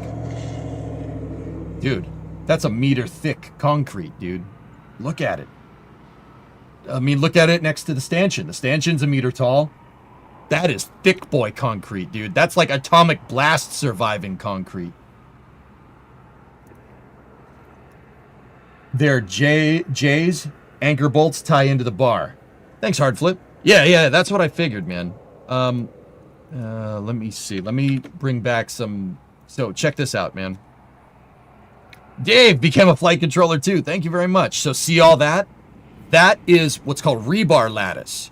I have a bit of rebar in my shop. Give me 1 sec. Show you.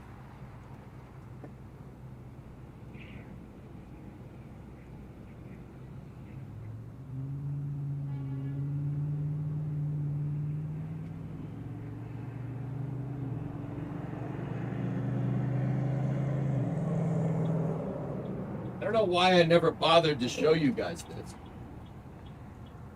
this. So check this out. This is rebar. Now, the stuff that SpaceX is using in the Gigabay is thicker than this, but notice that it has all these ribs on it. That's to make it so it doesn't bend. It won't bend. All this ribbing in the line, or in the rod, makes it really, really strong. It doesn't bend. It won't move. Now, what they would do, you put the rebar in, and then you'd have a crossbar, and then you'd have a down bar, right? And then you'd have a cross here, down there, and they basically make a web of rebar, and then you tie them together. You tie them off with just twine, like steel line. Nowadays, they use a tool. So, like, if there was another piece of rebar going here, you have a tool that just, you put on it, and it just, and it ties it together. Old school dudes had to do it by hand. You sit there and twist tie this damn stuff together, right? And you make kind of a 3D grid of rebar. Right now, keep in mind, that's meter thick concrete, so their rebar is probably twice as thick. If I had to guess, it's probably twice or half the gauge of this, which means it's twice as thick. Right? This is tiny rebar. This is maybe a ½ inch. Maybe. Nah, a little bit more than that. Either way, this stuff is what that lattice stuff is right there. That's what all that stuff is. And then they pour the concrete onto the lattice of metal. What that does is it strengthens the concrete.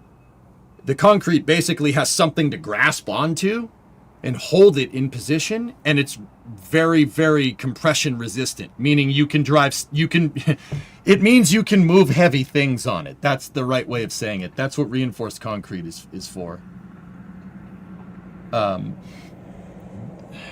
This is more than a ½ inch.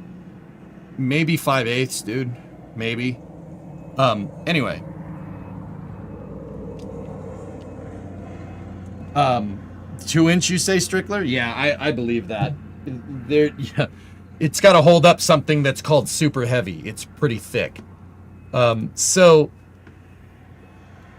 those bolts, check it out.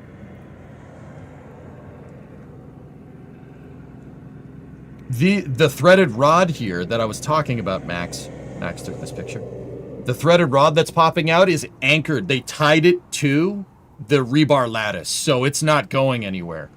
And if you look at the flange plates on the rods, like I was telling you, they have holes in them, and the tower crane will basically put them on here, and they will bolt that thing down to the concrete. Now note that some have different shapes. Different shapes denote different parts, right? So check it out. The square flanges, the straight square flanges, are probably these parts right here that are in between your processing bays. Now look, SpaceX has a pass-through here. There's a pass-through. There's going to be a pass-through between the bays right there. And you can see that these rods right here are in between each processing bay. So a Starship will be right here, another Starship will be right here, and another Starship will be right there. That denotes the different plates, because some of them are 45'd, right? So a thicker flange plate means you have a crossbar, you have triangulation here. In building and structure, triangulation makes it so the building doesn't flex, it doesn't go back and forth. Having a triangulated bar makes it really, really strong, because triangles are mechanically stronger than a square. I suppose that's the right way to say it. Rebar is 1/8 inch, so 1/8 equals 1 bar. 2 bar is quarter, 8 bar is 1 inch. Oh, thanks, Hardflip. Hell yeah, man. I'm always down to learn more about this stuff, dude. This stuff's awesome. Now, so check it out. If you look at the top, if you guys look at the tops of these, they have bolt holes in them. See that? They have bolt holes. So there are going to be pieces stacked on top of this. I mean, obviously, the thing's going to go that way for about another 500 feet. Maybe not 500 feet. Let's say 300. It's not as big as the VAB. But, yeah. Some of these bars over here have the flaps on them. So this piece right here, the one that they've staged, that guy has a long flange on it. A long ground flange. And then you see basically a 30-degree upright there, and then a horizontal here. And then there's another tab up here for another plate. So that beam is one of these. It's one of those guys, the ones that are on the end right there. It's probably those, if I had to guess. These beams, 1, 2, 3, maybe even 4, 5, and 6, are probably this stuff right here. They're probably going to place them down there, there, and there.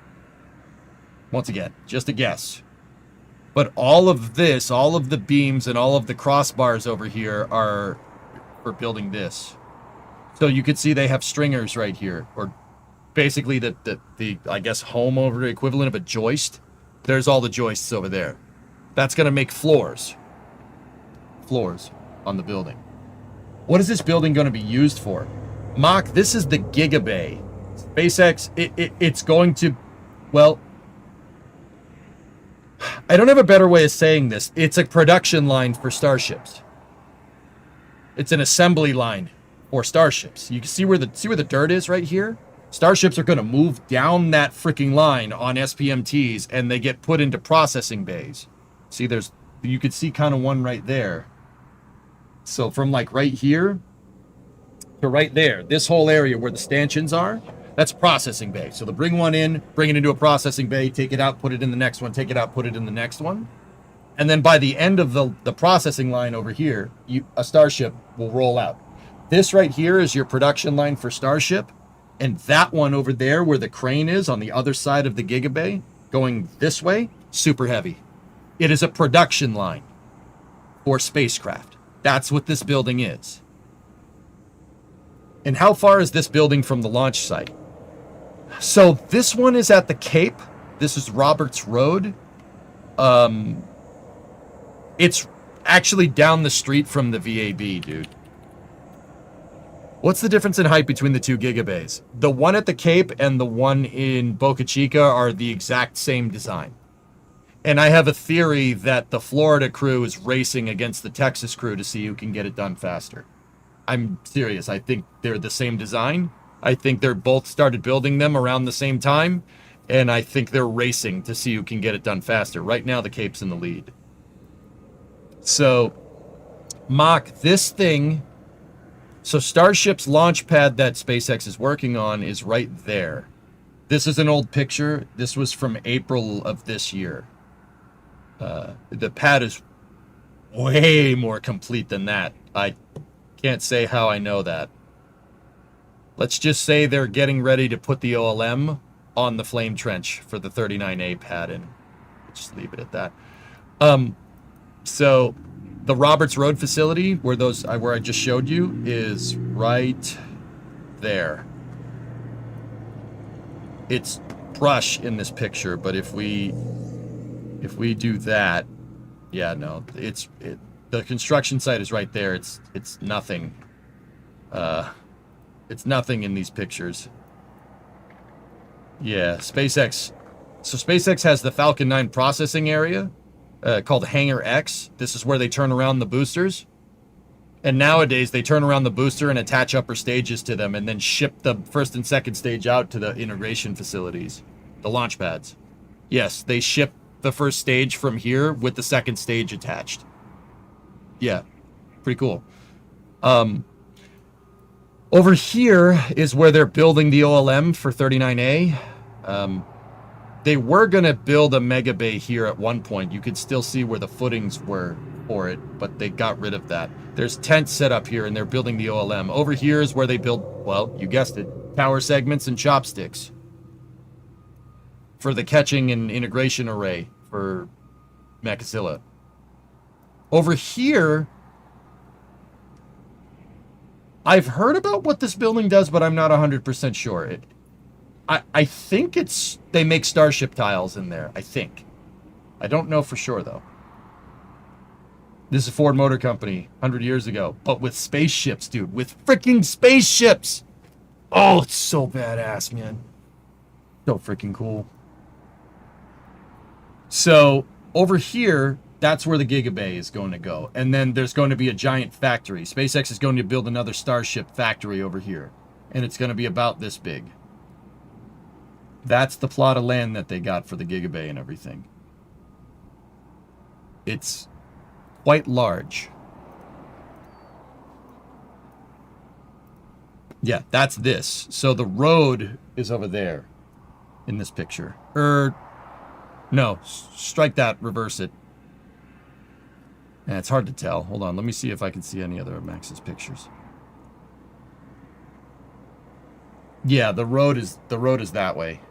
So Roberts Road is right over here. Got huge tracts of land. But yeah, man, it's a big erector set, dudes.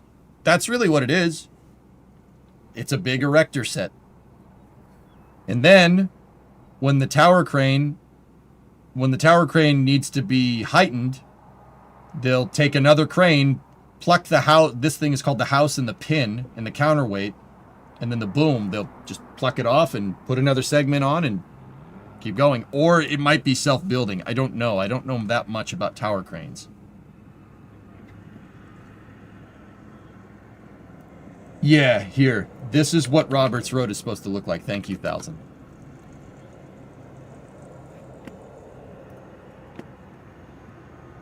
SpaceX is playing Factorio in real life. In Factorio, you build a factory to build a rocket to get off the planet. Like, SpaceX is playing Factorio in real life. Question, will SpaceX build like a Massey's version for the Cape? Ship watching, I do believe that part of 39A is going to be used for ship testing. If I'm understanding it right, and by understanding it, I mean I looked at a picture on Google Earth, and it looks like that's where they will do testing. Hey, Farm. Afternoon, Bubba. What's going on, man? Especially with Pad 3/39A, the Florida team has been has just been taking Starbase designs and putting their names on it. Yeah. Yeah, right, right.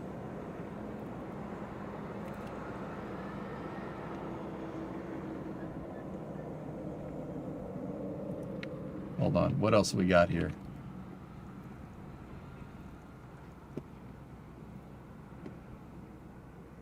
Do you think the first V3 catch of a ship will be on Tower 1 to prevent any delays if there is a problem?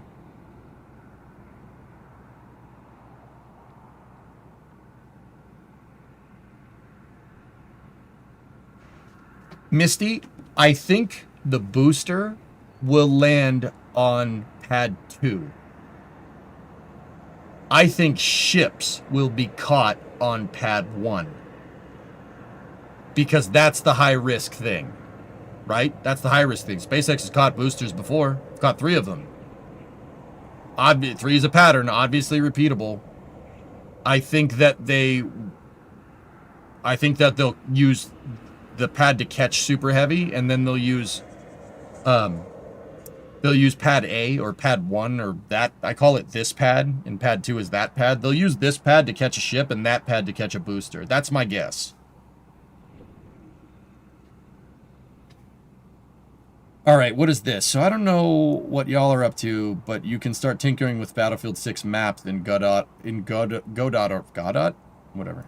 All right, let me take a look. This is the Battlefield editor.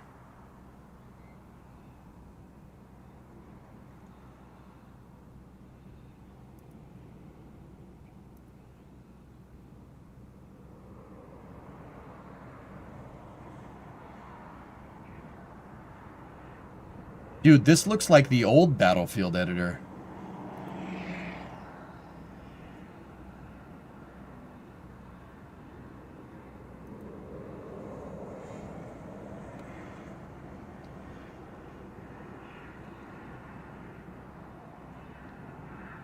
You deleted the root node, buddy. Godot? Major Shake?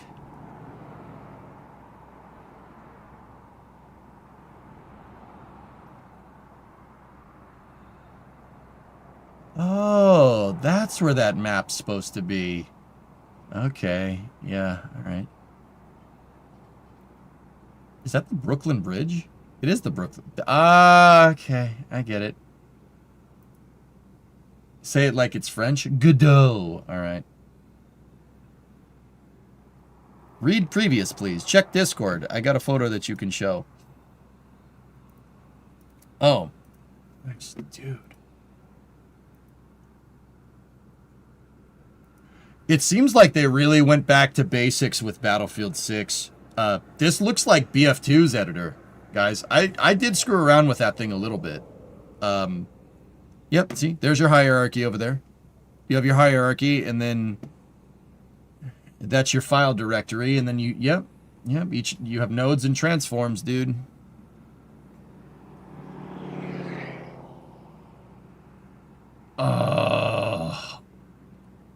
I'm gonna want to make maps for Battlefield, fellas. Is that bad? Ah, yeah, there's the Gigabay. Thank you, Trey.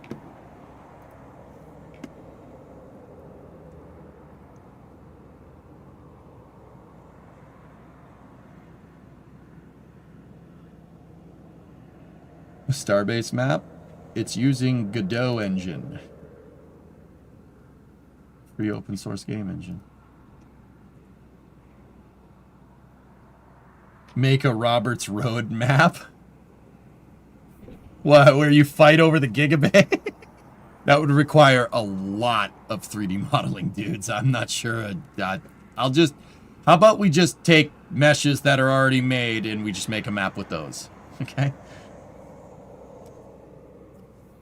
You should see the gig up close. It's insane. We were just looking at some flyover pictures, albeit from a little while ago, but I was teaching people goalie about, you know, the footings for this and the tower cranes.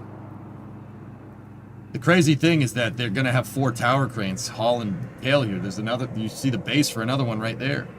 Tower crane is built the same exact way as the freaking tower, only it has a crane at the top instead of a building.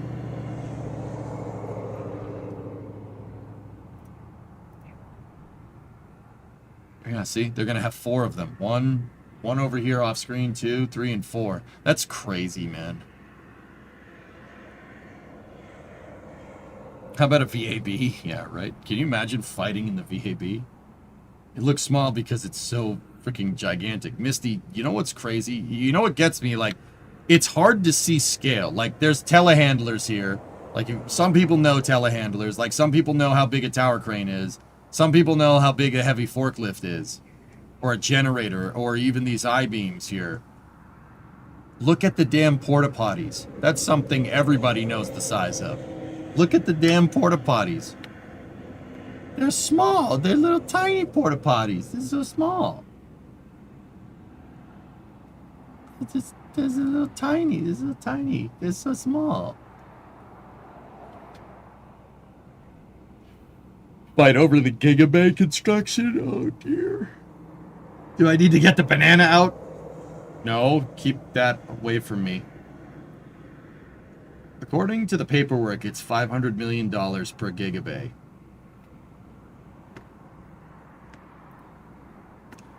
Bill, I never thought I would say this, especially to a building this big. That is pocket change for SpaceX.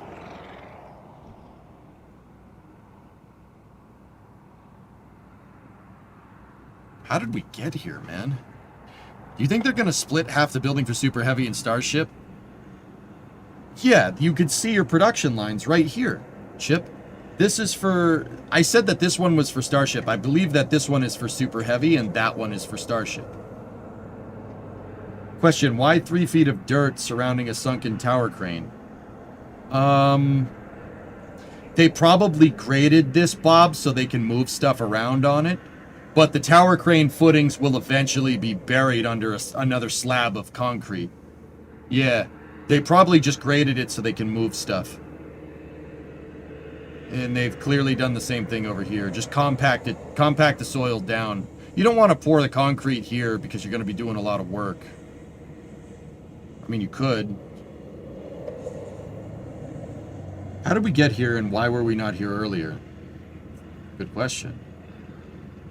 They nerfed the movement a lot in BF6 after the beta. There's a bunny hopping penalty that you lose accuracy the more you spam jump, and slide is similar, so it's slower. Good. I don't like bunny hopping anyway. It's not Counter-Strike.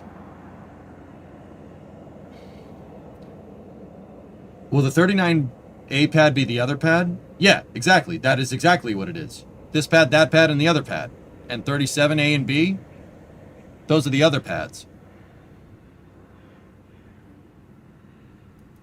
That footer is 12 by 12 by 12. For the crane? Wow. That's awesome, dude. 12 freaking feet deep? Yeah, baby. Let's go.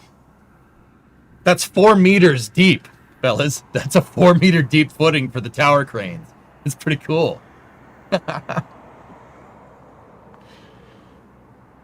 But no one asked, how's the pad? Yeah, right. I mean, that should let you know how tall that tower crane is going to get. If it's a 12 foot thick slab. That's awesome. You're in the Ultra Plus Plus segment. They really optimized the game. Oh, sweet. Yeah, no, I'm going to crank that to full. We're playing that on Friday, guys. We're playing it tomorrow before Flame Trench. Oh. That's tomorrow. Will you play the campaign? Probably not. See you in the field, sir. You guys are welcome to play with me. I blame you guys for getting me into Space Engineers. It's your new crack. Yes.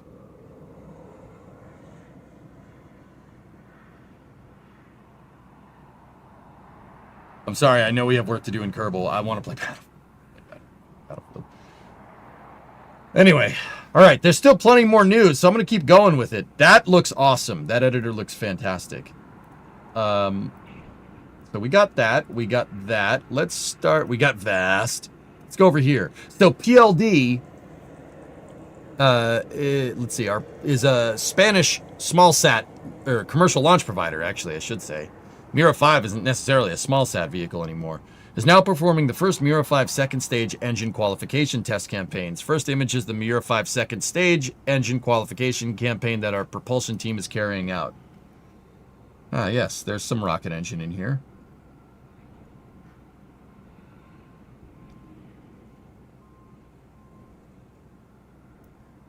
No sound. All right, let's go. We can go PLD, dude. That's awesome. All right, we got something from Rocket Lab here.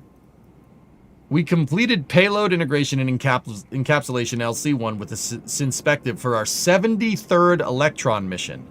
Next up, the wet dress rehearsal for Owl New World mission before the launch window opens up on the 14th. So that's next week.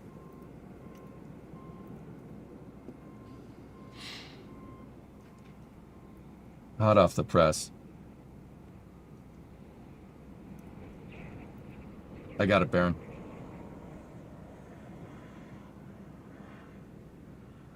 It's not an E-rocket. Nice.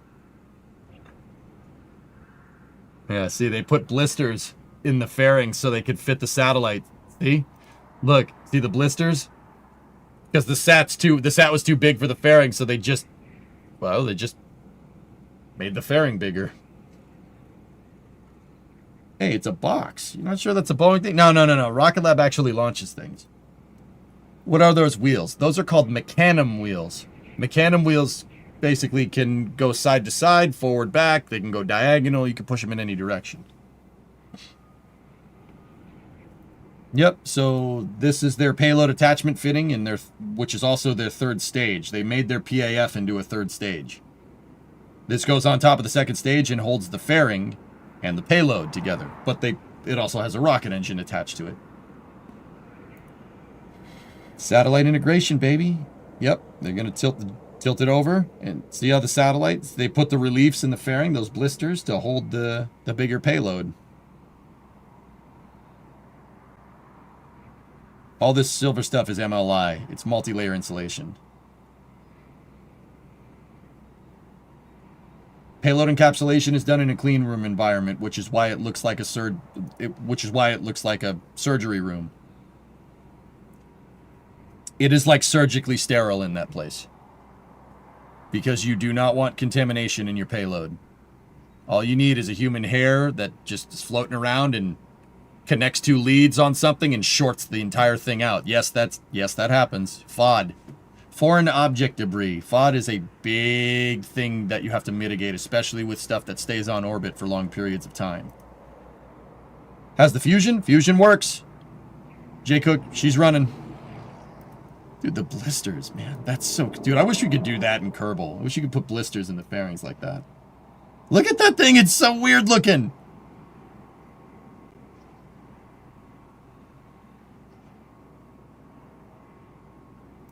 That's cool, man. Why does Rocket Lab not broadcast haste launches? Because their customers probably don't want it to, Finn. That's 64 yards of concrete for one of those cranes. 7 trucks just dumping it all in. Jeez, Dave. That's crazy. I would have thought they would have started work on building the new OLM for Pad 1. Well, Mark, that's what I'm getting at, dude. You'd think that there would be another OLM being made at Sanchez, right? You'd think that there would be, but we haven't seen anything. Which tells me that they're going to demolish the milk stool at this pad, Pad A. And they'll keep the tower, and they'll use the tower for catching things. That's my guess. Does that mess with aerodynamics at all? No, Bellum, not really. Not as bad as you might think. So, actually, looking at it this way would be a good... looking at it like this really kind of drives home why it doesn't. So air... See how the tip of the fairing is actually like hemispherical? It's not pointed. So what the fairing is going to do is, air is going to hit it, and it's going to get compressed up against it, and it's going to shoot out. It's going to shoot out, like initially out here, at subsonic speeds, or well, at supersonic speeds, it's going to shoot that way. And then once you start going faster and faster, it'll probably go down here somewhere.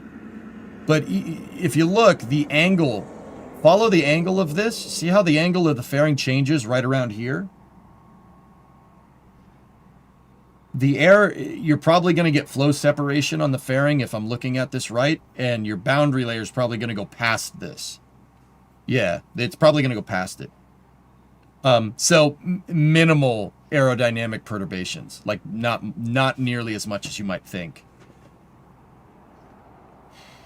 You see the angle, it kind of stays straight for a little while and then it curves. That's to minimize flow separation, but it's still going to happen at high speeds. So it'll probably separate somewhere over here and the air will go this way and then it'll come back. That's probably why they made this angle. The blisters have the angle right here. It's probably going to match the point. It probably matches where the boundary layer is at max Q. If I had it, that's just a guess. I don't know for sure. That's just a guess. It probably matches their simulation of the closest point where the boundary layer gets to the fairing. It basically occludes it. Like if you're getting flow separation before this, if at all, yeah, it's minimal amounts. Like bump drafting, but without the bump. Oh, dude, you guys don't even know. Fairing, if KSP does not... Dude, you could do all kinds of crazy stuff with here. You could do all kinds of crazy stuff with aerodynamics. My favorite one, my favorite, like, trick piece of aerodynamics in rocketry is this. Here, I'll show you. Let me load it up.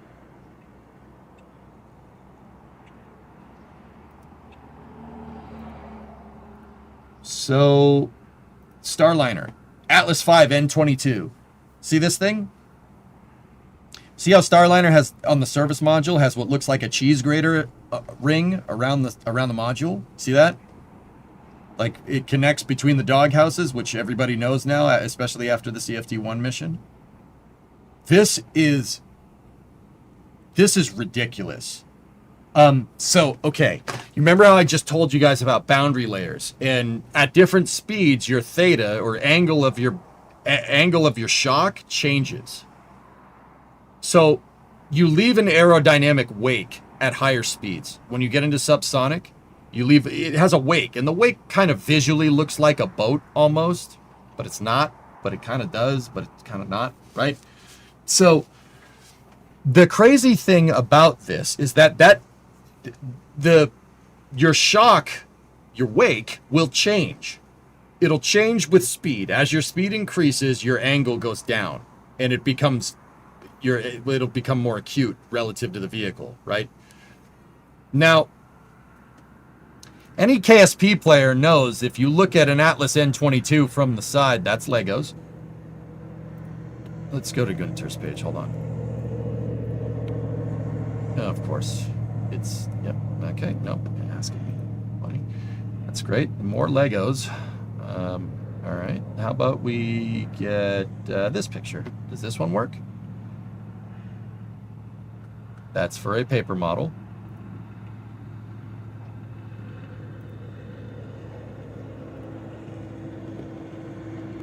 Let's use ULA's official one. Actually, I think this is Timmy's. Okay, all right, this one works. Oop. So, if you look at Starliner, well, where is your boundary layer going to go off of this? Seriously, where's the wake going to go? It's going to go that way, right?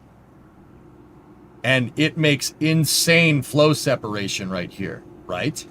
The air is going to get shot off this way, right? And then at higher speeds, the wake will start basically going in this direction, and then it'll start to curve downwards, right? Now, here's the crazy part. Starliner flies with this cheese grater thing on it to make the boundary layer basically shoot out at the same angle throughout the entire phase of ascent. The wake doesn't change despite your speed exponentially increasing. The reason why it does that is because Atlas was engineered to fly with fairings. It was designed to fly with either the aluminum pointy fairing or the, aluminum honeycomb carbon fiber fairing here. It was designed to fly with this. Or the pointy 400 series fairing. Of course, I type in Atlas 5 and it brings up a picture of the stupid thing. So the crazy thing is that keeping the boundary layer, basically forcing it to shoot out at the same direction through the entire phase of ascent, aerodynamically mimics that, despite that not being attached at the top. Pretty cool, right? That thing flies like there's a pointy fairing right here. But there isn't. There's a capsule. How that works is that when you get flow separation here, it's going to create low pressure right here. It's going to create drag. A lot of drag up at the front of the vehicle is very unstable. Every Kerbal player knows that. You put wings up at the top of your vehicle, you try to fly it, it's going to flip. Now look at Starliner aerodynamically and tell me that wouldn't do that. Of course it would. But the cheese grater, that cheese grater thing on here, makes it so when the air separates, the way that thing is placed is that it makes it recirculate. See how it's angled out? It basically makes it recirculate here. And it pulls it back up. It's weird. Like, I'm not saying it right. I know I'm not saying it right. But the idea is that this thing basically flies like a pointy fairing despite not being a pointy fairing at all. Pretty cool, huh? Show the Trident arrow spike? Yeah, right. Yeah, open image in new tab doesn't work all the time, Flykin.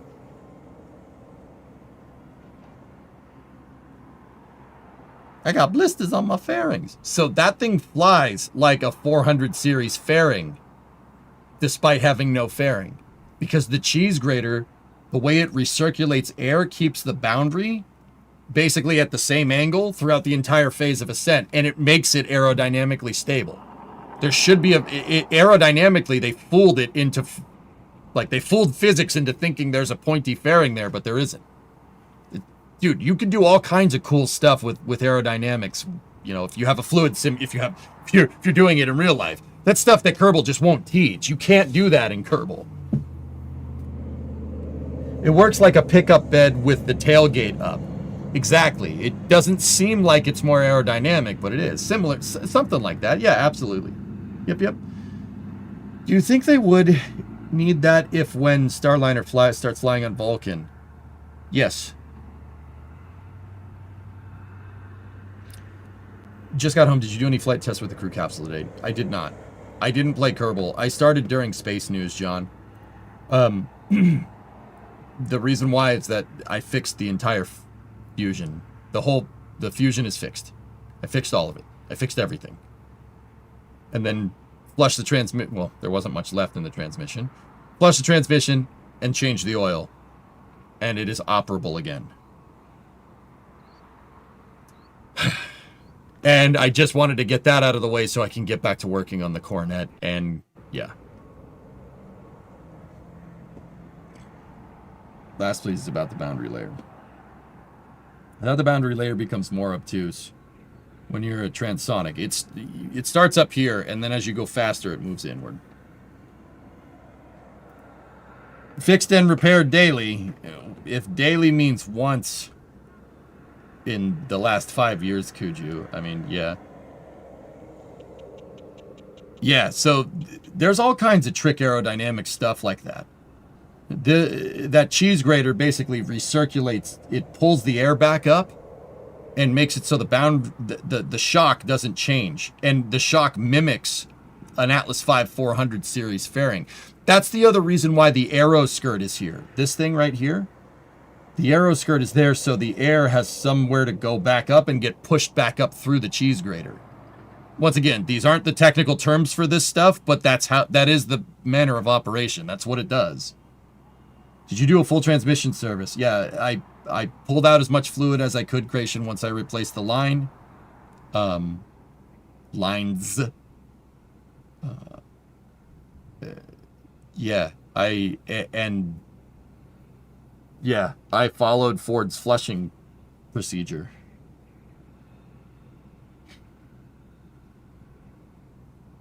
Did you check the wet belt? There's no wet belts, dude.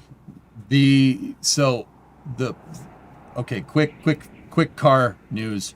So the reason why that fitting broke off on the Fusion was because water was dripping onto it. The reason why water was dripping onto it is because the plastic clip, the retaining clip that someone put on from the factory or whatever, didn't put it on right.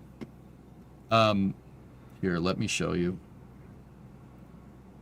At least this is my running theory. I don't know this for sure, but the fitting that broke was terribly rusty. It was bad.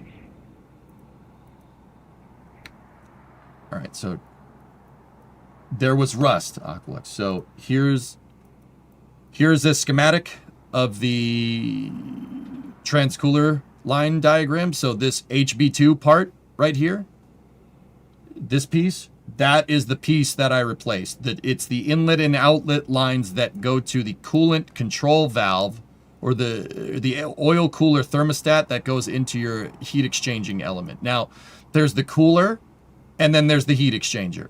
All right, this line connects the cooler to the exchanger. That piece, I have no freaking clue what that thing does. I have no idea. I've only able to get this far. I only got this far. So now, check this out. At the end of this piece right here, I believe, what's the piece? It doesn't matter. This thing, this curly Q thing that I said goes up and around the transmission, because it does, and it's really annoying. What year Fusion? 2020. See that fitting right there? Right below HB4? Not part HB4. This fitting was rusty. It was rusty because there's a plastic retainer clip, 7Z465. The clip looks like this, and it retains your crimped fitting. This is rubber hose to allow the engine to move independently of the car. This is a crimp right here, and then there's a compression fitting. That's what this piece is up at the top. That conic piece. That's a compression fitting. It hooks onto the hose right here, right? And you plug the thing in, and the plastic clip retains it. The plastic clip was, so if the plastic clip is like this, it was like that in the car.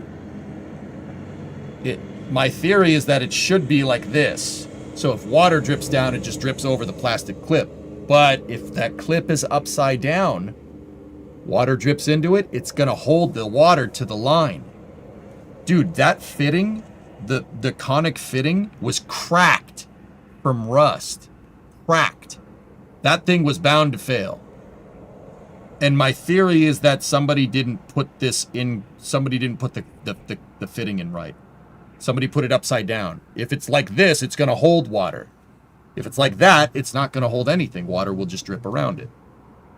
Can they rotate due to vibration? Those things are pretty snug in there, but it's possible. I don't think Ford engineered that clip that well, to be honest with you. And there's two of them. The 7Z465 comes down from the control valve into the outlet line, which is this one right here.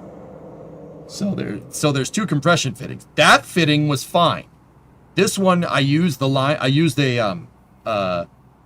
tool,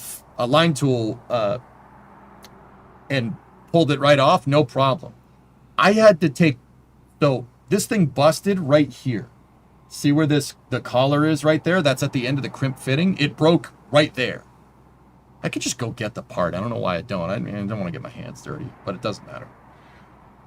So that fitting broke right there. So this piece, the end piece, was still stuck on there. I had to, and it was rusty, dude. I couldn't get the line tool in there to decompress the snap ring to take the fitting off.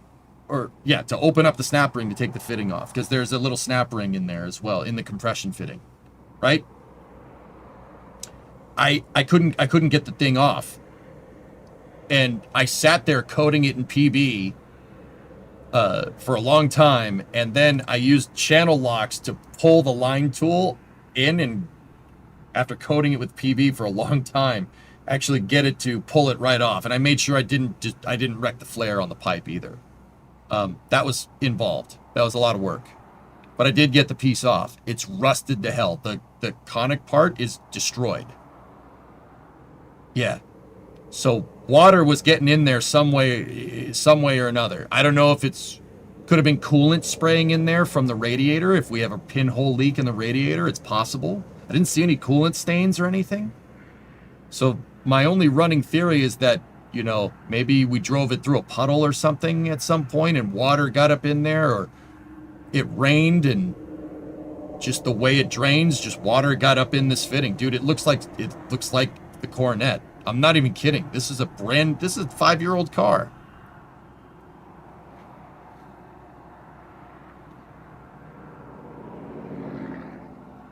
Probably like that by design. Tessa, I talked to Bill in Bill_numbers in chat. He's a good buddy of mine, actually. I've known him longer than I've been streaming. He is a mechanic, and he's the one that gave me this damn diagram. And then told me the servicing procedures, too. For, removing lines and whatnot. Road salt? Pig, this is the crazy thing about the car, dude. This line is... all of it is covered by the fairing. There's a fairing on the bottom of the car. It's just like a felt mat almost that covers the whole engine bay. The engine's fine. Dude, the fitting that's underneath the transmission, this one right here that connects into that, it looks brand new. Just that. Just this piece right here is rusty. Just that piece. So you know what I did? I put the fitting on. I made sure the compression fitting was snug. I put the plastic clip on with the clip facing downward and then coated it in fluid film because now I'm paranoid. I coated it in rust preventative. Not like paint rust preventative, like PB Blaster rust preventative. And I made sure we didn't get any in the lines either, guys. I was very careful. That's why it took so freaking long. That's why I didn't do Kerbal today. We're going to do Kerbal for after hours, okay? That's the transaxle for the Fusion, Will. So the engine would be right here. The flex plate is right here. This is I think it's a 5-speed automatic. And then, so it's a transaxle. It's not a transmission. The reason why it's a transaxle is because the diff, see this lub thing off the back? That's the diff. A transmission with a differential attached to it is called a transaxle. If you wanted to learn cars. And this transmission actually has a third output shaft. So there's the output shaft that goes to the left front and the right front tire, and then there's the third output shaft that goes to the rear wheels because it's an all-wheel drive car. Does it carry water? No, it's a transmission fluid line. Yeah, this part was not fun to get out. That was not fun. That was not fun. I had to do it on the ground in my driveway, which is where the Fusion is gravel. So I had to. What I did was to jack the car up off the ground. I took 2 sheets of plywood, and I put plywood down, jacked the car up, and put a jack stand on the plywood so we'd spread the load so the thing didn't sink into the ground. That sucked, man. It wasn't fun. But I did get it fixed and it drives, so I don't care. Vent gets fused shut, pressure builds when hot, creates a vacuum when cold, sucking in moisture and whatnot. Yeah, possible, dude. They have a breather vent that gets fused shut. The breather didn't get fused shut on this one, but maybe, who knows? Was the part galvanized? It doesn't look galvanized to me, Geeson.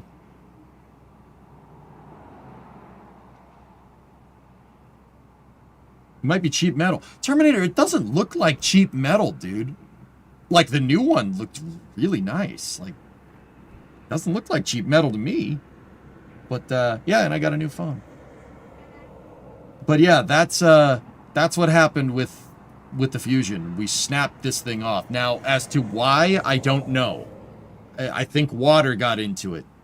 But, that's just a theory.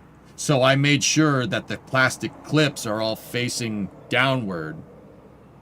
Well, the one underneath the transmission that's right here doesn't really matter. This piece, in reality, is like over here somewhere. It's underneath the transmission. This is just an exploded view. That clip doesn't really matter. I made sure that that one was facing down, and then once the whole fitting was attached and sealed, I coated it in fluid film. So that's just like waxy oil that'll just stay there, and it'll displace water, so nothing gets in there again. I don't know, dude. The thing that snapped. This? Yes. So this right here, Shaw, that's rubber hose. The rubber hose is crimped on either side. Now on this side, it's crimped to the steel line, right? On this side, it's crimped to a compression fitting. The compression fitting picks up on that flare that's on the line right there. See how the line has two flares? It's hard to tell. Ship 26 NC remains have disappeared from the live cameras. We may have very well lost Ship 26 officially. Good. Burn it. How much did the new special coolant set you back? It's just Mercon LV transmission fluid, dude. It's a transmission cooler line, guys. It's a transmission oil cooler line. It's not a coolant line. Sorry, I should have been more specific. Most of the original transmission fluid is on the side of the highway. But it didn't bleed out the transmission completely. It bled about half of the fluid from what I can tell. These transmissions take 9 quarts. I topped it off with 4.5 and it shifts really smooth. Which tells me that the other 4.5 quarts are in the torque converter, which you're not going to drain that fluid coupling. You're not draining that unless you take the transmission apart. And I'm not doing that. I don't need to do that, so I'm not going to.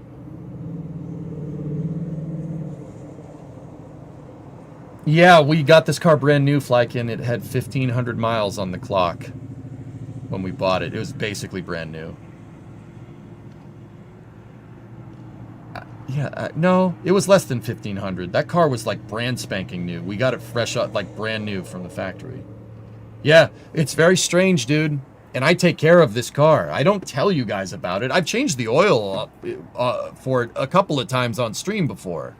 I've changed it. Yeah, you guys have seen this car, but I don't talk about it too much because it's just it's Bree's car. It's Bree's regular car.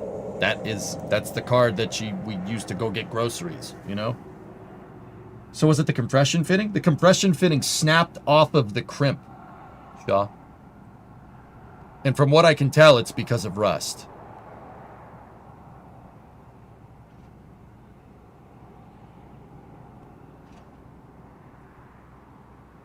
After all that effort, is the car at least providing you with an illusion that it's running better than before?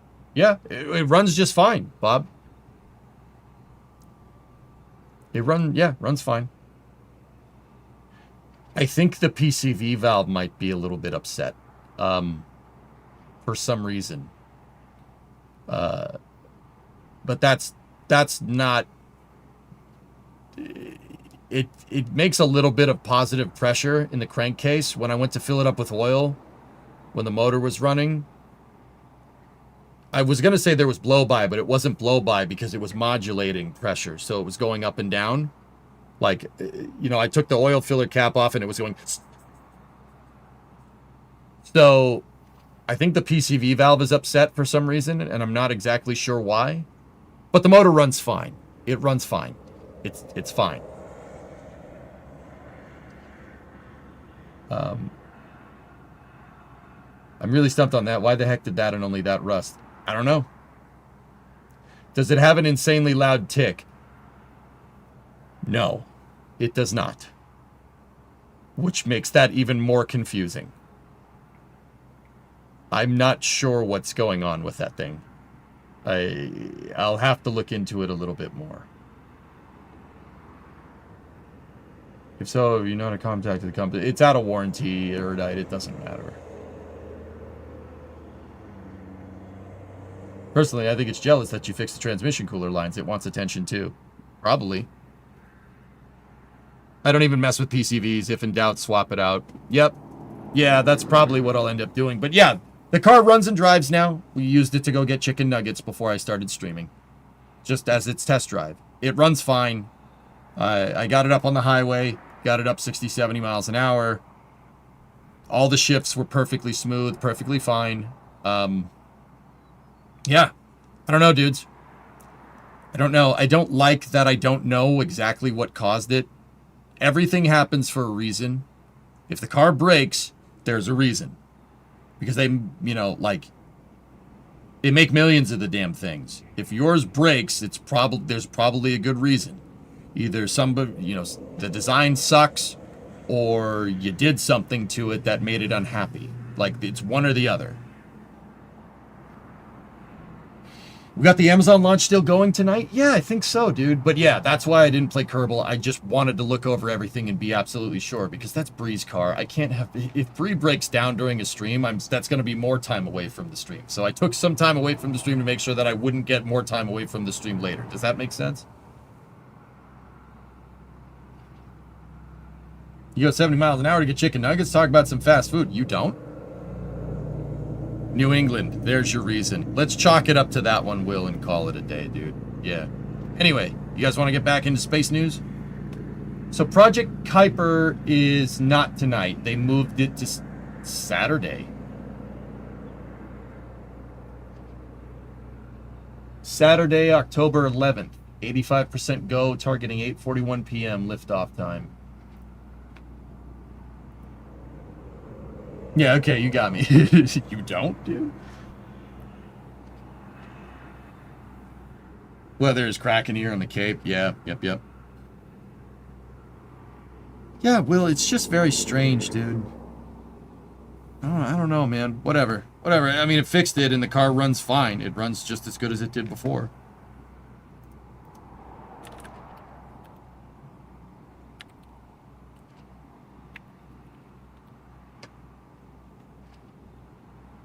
Hang on 1 second, I got a message.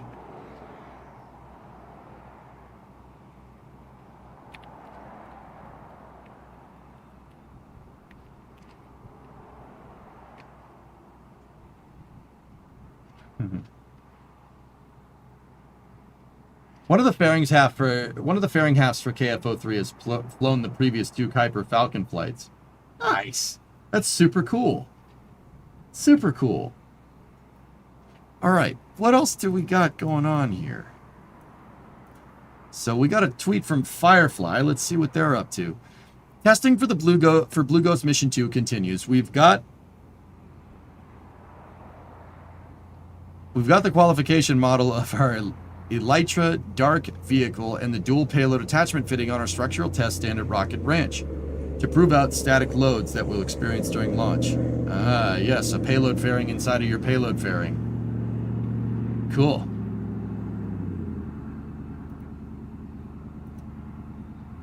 Neat. Well, that's pretty neat.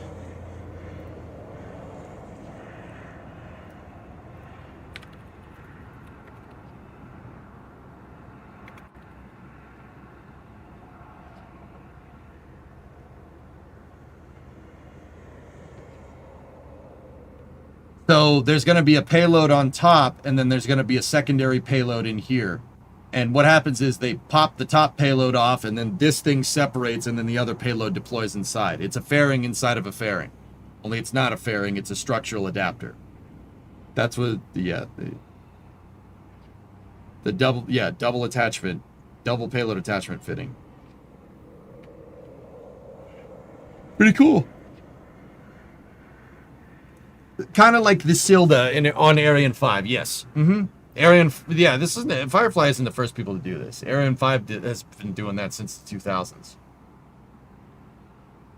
Fun sister, hi, I just got Kerbals back from the surface of Minmus, so I'm a space exploration expert. Look at you.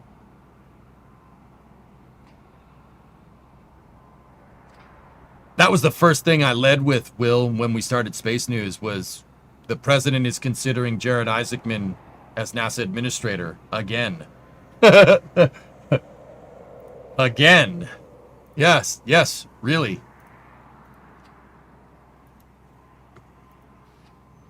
Yeah. They've been in talks, reportedly. This was reported by Bloomberg and CNBC, so...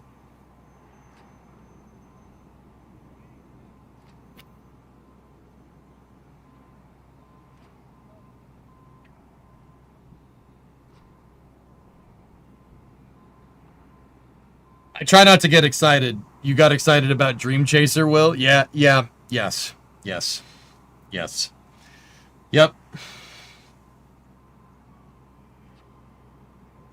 The way Jared managed his public communication made it seem like he knew that that was a possibility. I agree, Bill. Especially laying out your plans as NASA administrator on the podcast that he went on.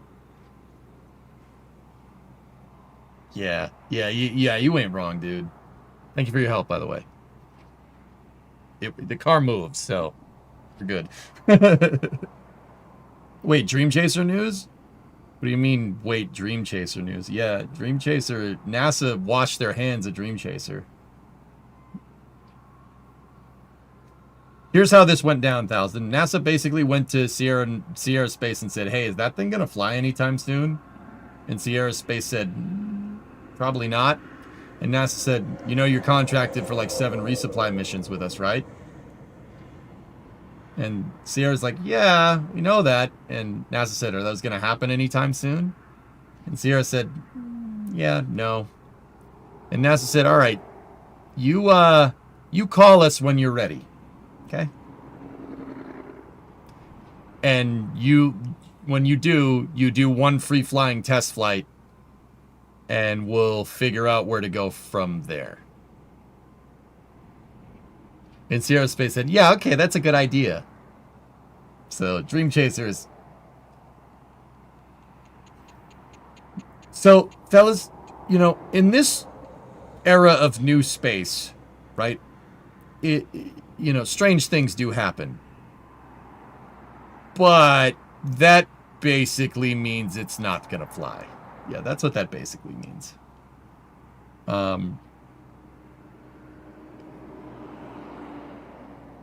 Yeah, that's basically what that means. Yeah, that's what that means. Stranger things have happened. I'm not giving up, but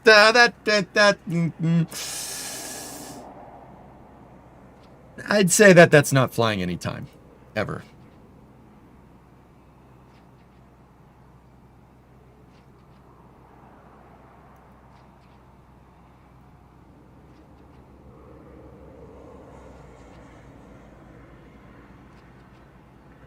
So, are they still building a second one? I don't know. Speaking of building second vehicles, check what rolled out of Blue Origin's factory at the Cape yesterday. Uh-oh.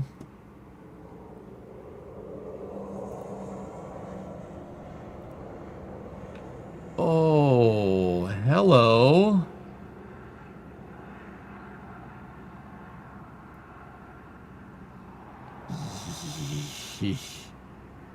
Oh. So this is Glen Stage, New Glen Stage 1. So GS1, serial number 2. Blue Origin named it Never Tell Me the Odds. That's the real deal, guys. That is a flight article. That's the second New Glenn, first stage. And damn, does it look good. Bong. Yeah, they call it Bong. Blue Origin New Glenn. Bong, number 2. Now, look at the people right here standing around. That is not a small piece of equipment. It is a big bong. And it was being pulled by a 7-ton truck. Well, an M1070, not necessarily a 7-ton. An M1070. That is a monster of a vehicle. Are they getting names from the Giraptha? Never Tell Me the Odds? That's Star Wars, dude.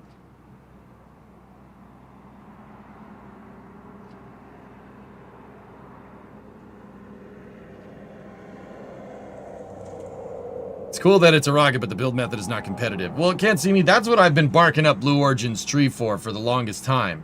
They said they were going to launch 6 of these this year, and in Q4, we've seen the second one. And now, don't get me wrong, I understand that rocket science is hard. But Blue is not using iterative design like SpaceX. They're using waterfall, which means that, you know, if they set out to do 6 and didn't do 6, that could be indicative of problems. However, it's clear that they made some type of design and production decision between this and Glenn Flight 1 back in January. There was some type of decision made that delayed this for 8 months. Now, an 8-month delay is not that big of a deal in spaceflight, but when you're not using iterative testing, saying you're going to fly 6 times and then flying maybe twice is not ideal. That's not ideal, but hey, whatever, dude. She's there. There it is.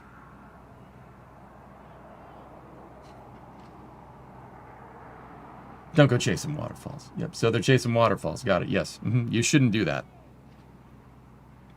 It's the honeycomb aluminum. It's very wasteful in time and materials. Interesting.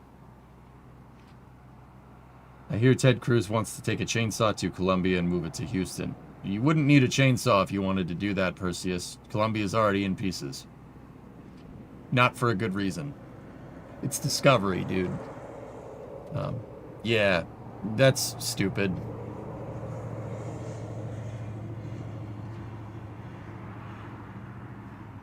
Yeah. What's that at the top right? That's Kennedy Space Center Visitor Complex, see? That is the Atlantis Pavilion. The shuttle Atlantis is in there. And there is a replica of the external tank and boosters at the entrance to the pavilion. Over there is the rocket garden. There's Titan, Delta. There's a Saturn 1B sitting on its side right there. Those are real. That's not like a mock-up like those. Those are real. There's a Delta 2. So we have Titan 2 GLV. Atlas Able, I think. Or no, Thor Able is over there. There's a Mercury Atlas replica. There's a bunch of cool stuff over there. Sorry, wrong shuttle. No, it's all good, man. It's all good. Yeah, that's dumb. That's stupid. Yeah, it's stupid. Falcon Heavy Flight 2 was a year later. NG-2 is flying the same year as its debut launch. Yeah. The use case is completely different, man.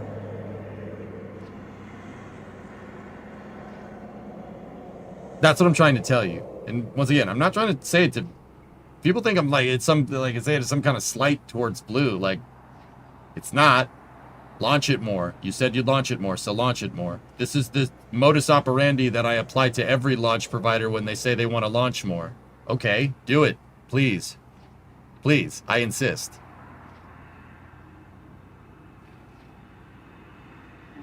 SpaceX, we want to launch more Super Heavy. All right.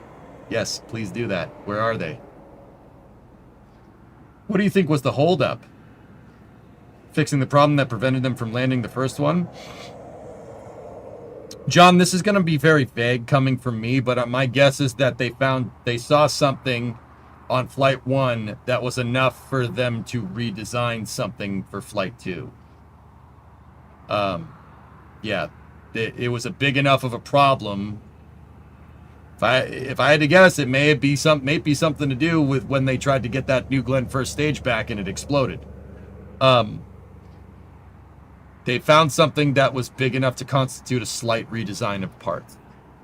8 months is not a long time in the aerospace industry years. That's not a long time.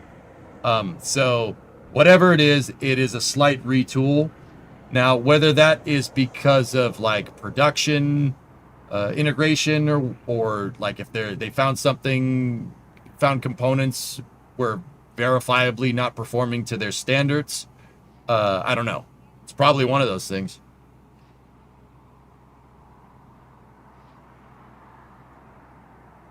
Hopefully more throttle this time on liftoff. Yeah, Motorkid, I hope this thing will get off the pad faster.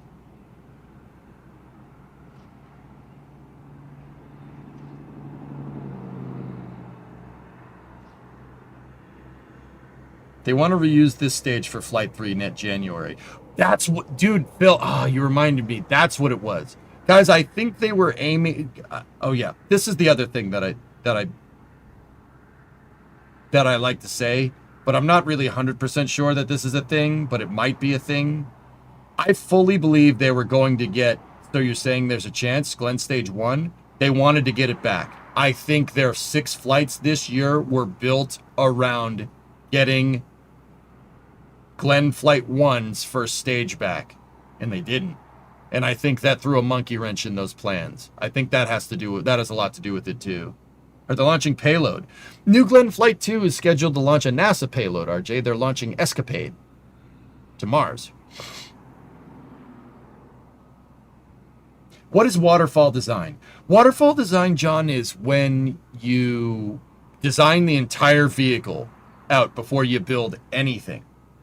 Basically, you build out a full and comprehensive blueprint of the entire thing that you want to achieve, and then build it.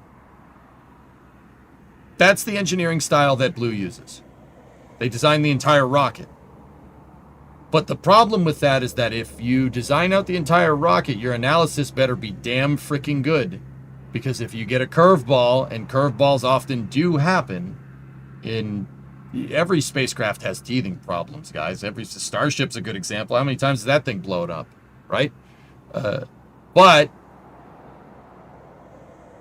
when you're using waterfall, if you don't do your analysis good enough and something bad happens, it's something that you don't like, that's not, that, you know, obviously they didn't get the first stage back, your analysis wasn't good enough. Do better analysis next time. Now, the flip side of that is doing a more iterative approach. That's what SpaceX does. Build the things as quickly as possible, fly as quickly as possible. If it blows up, it's not because you didn't get the engineering right, it's because you didn't spend as much time trying to figure out if it was right. You got it good enough, launch the thing, and if it blows up, figure out why it blew up, and then change your analytical model for the next flight. That's what SpaceX does. Yeah, that's what they've been doing with Falcon 9 for like 15 years. Every time Falcon 9 flies, it gets more reliable because it's more flight data added into the pool.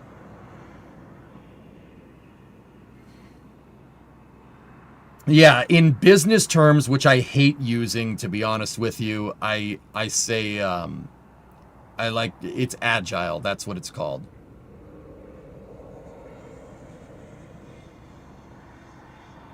I think 6 was a stretch, but they hot-fired 2 Glenn Stage 2s already. They could have launched more if they stuck the landing on NG-1. Well, yeah, Ryan, that's what I'm saying. So we've seen 2 stages tested. When was that first GS2 stage tested for Flight 2? That was like before the summer, dude. And then in the summer, they rolled out another one, right? And now they rolled this thing out. My guess is that what is it called? So you're saying there's a chance that was going to fly Flight 2 and 3. That's my guess. Because there's holes in their production line otherwise. And this thing was, they were going to do probably 3 flights with the first Glenn Stage 1. And then this one, GS2, would have probably handled the latter flights, or they would have swapped to like alternating or something. That's my guess. I don't know if for sure. Blue is very tight-lipped about this, so I don't know if that's real or not. It might be. Who knows? But yeah, that's what I'm saying, dude. Clearly, their first stage production is not matching their second stage production output. Something that really does make a difference if you're reusing your first stage.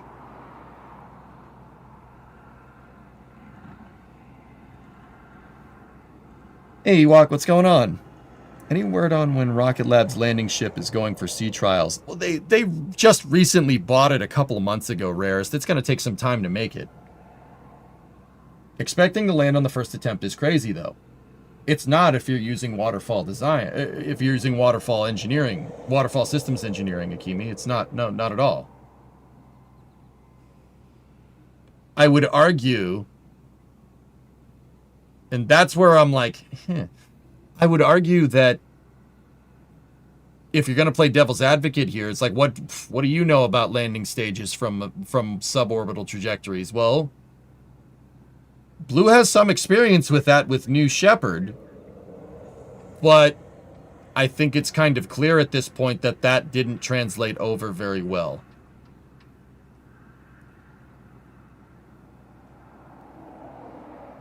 Seems like the nose cone with Ship 26 has been scrapped. Good.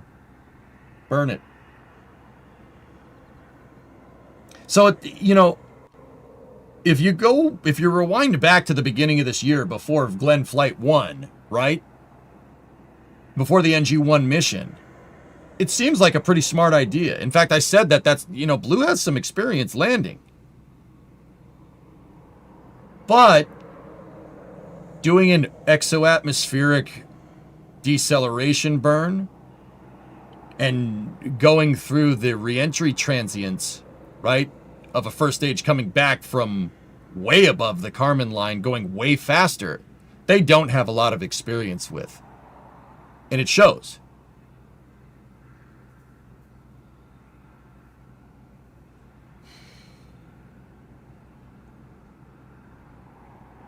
So, once again, like, you know, I might be connecting the dots that aren't there, but we've seen 3 New Glenn second stages and 2 New Glenn first stages.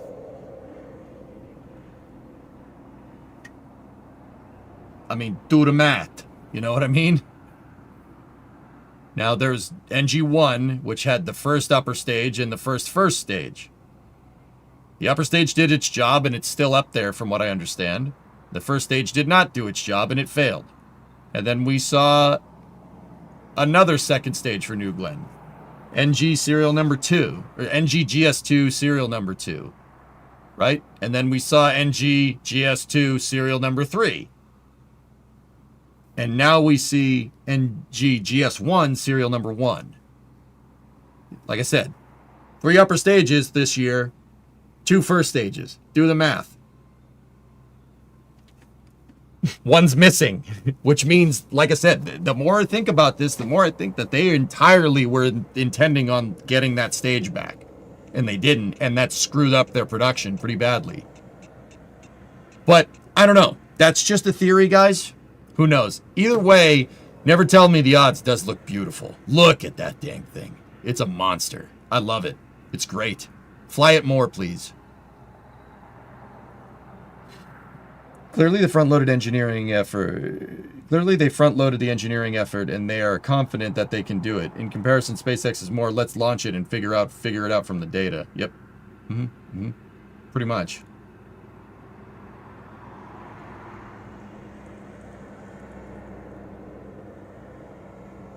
I mean, that shows that when they start landing the boosters, their second stage production is pretty good.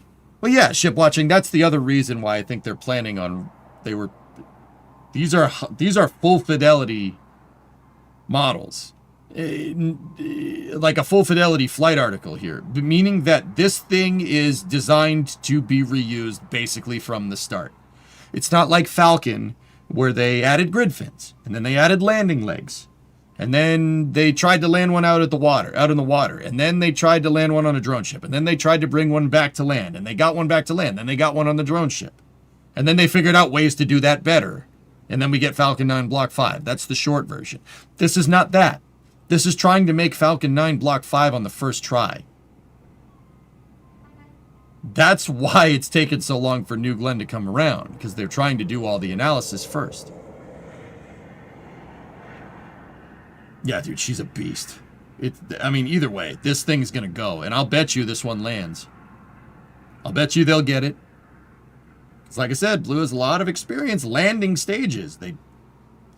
It's the going fast part and slowing down part that they don't have a lot of experience with. But I'm sure they learned something from New Glenn, from the NG-1 mission. Sure they learned something. Oh, it will land, but will it be okay after landing? Who knows? Still V1, not Block 5. Those B4s are weak right now. See, Kraken, I hope that my theory about the conservative tune on these motors is right. I hope. Because if it's not, that means this thing needs to go on Weight Watchers. Think about it. It's one or the other.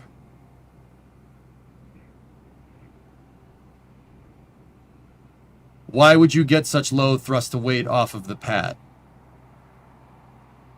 I theorized at the time that these are probably using a configuration that's borrowed from Vulcan because Vulcan has flown, and that's flight data for a BE-4, and that's very useful, right?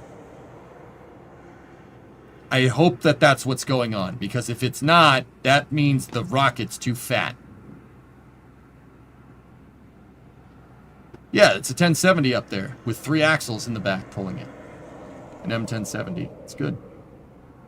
So I hope that they can squeeze. I hope that I was right with the Vulcan flight configuration, or else this thing is too heavy. You got to lose. It's got to go on Jenny Craig, like what chat said.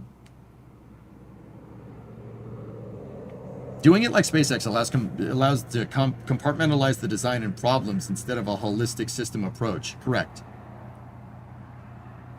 They also plan to refurb it for Flight 3 in 90 days.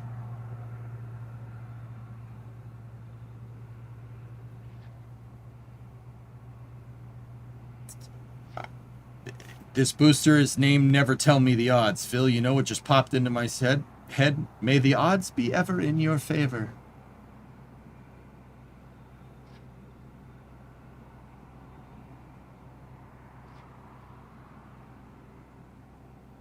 Glenny Craig. That is the only time, Spacey Plum, where I will ever condone the use of Glenny. Ever. It's gotta go on Glenny Craig. Spacey, can I say that on the Flame Trench tomorrow? Please? Please, can I say that on the Flame Trench tomorrow? Please? I'm gonna do it. Glenny! Oh no, not Glenny. Please, I need to go. I won't do it if you say no. Glenny Craig. That's awesome. It's so good. It's all yours. Oh, I will give credit. I'll give credit to you. I'll name drop you on Flame Trench because that's pretty funny, dude. Glenny Craig!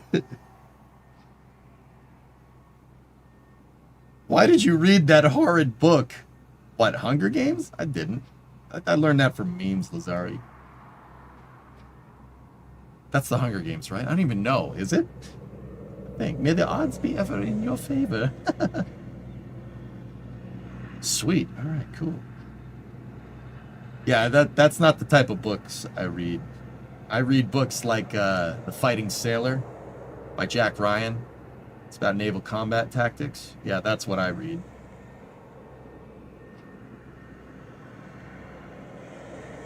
That was multi-layered there.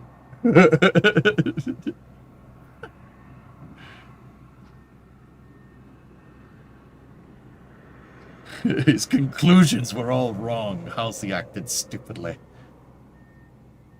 Is anybody gonna tell me why there's just 4 like step ladders hanging off the side of the GS2 reaction frame here? Because the fact that there's just 4 of them and they're asymmetric really just makes me upset. My flavor of anal retentativeness is just looking at that and going, ugh.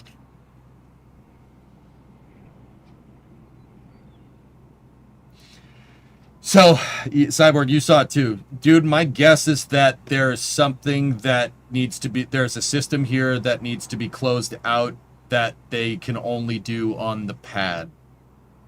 And that's why those ladders are there.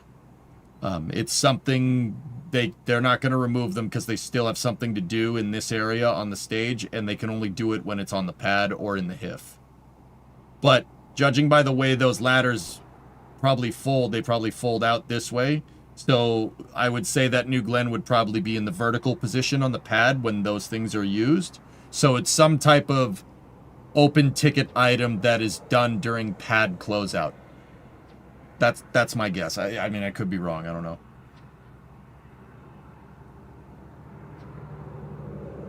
They're just there to piss you off. I'd believe that.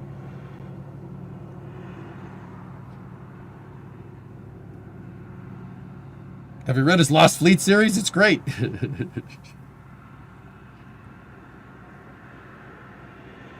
Are they online with 3 of the... No, they are not in line with the legs.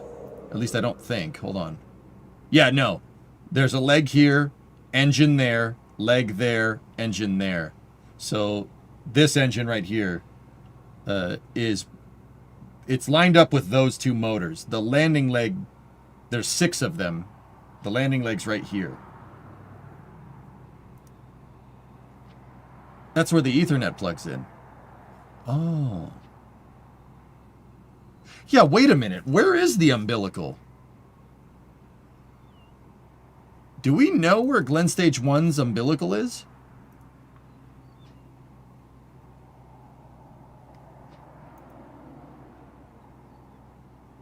Is that the white tile?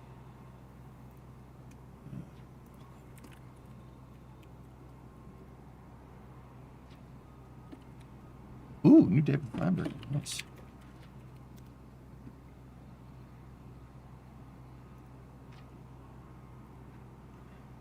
Take a look. It's the umbilical. Absolutely. There it is. The tail service mast is right there. See it? And that clocks... Okay, hold on. No, that's raceway side. So see this thing right here? This stripe that's going down the booster? That's the raceway. So that is... that would be... Looking at the booster, guys, that's the bottom. If we go back over here, that position would be down here on this side. So if we go over here, it would be over here somewhere. Because if you notice, there's no umbilical going down the side of the vehicle. There's the Blue Origin logo, which means the raceway is down here. It's on the bottom, which means there's a TSM over here. There's a tail service mast umbilical. Is there 4 of them? Are the fins longer on the new rocket? I don't think so. No, they look about the same. So, we very clearly have, you very clearly have 4 umbilicals here. There's one over here, 2, 3, and 4. And the umbilical is attached in a position that looks like it's where that white tile, that white cover is. So I'm going to say that's for well, I mean, but then again, they wouldn't you wouldn't attach the umbilicals when the thing's vertical on the pad. That's some like space shuttle nonsense. Like, why would you do that way? Drone ship hold downs? I don't know, maybe.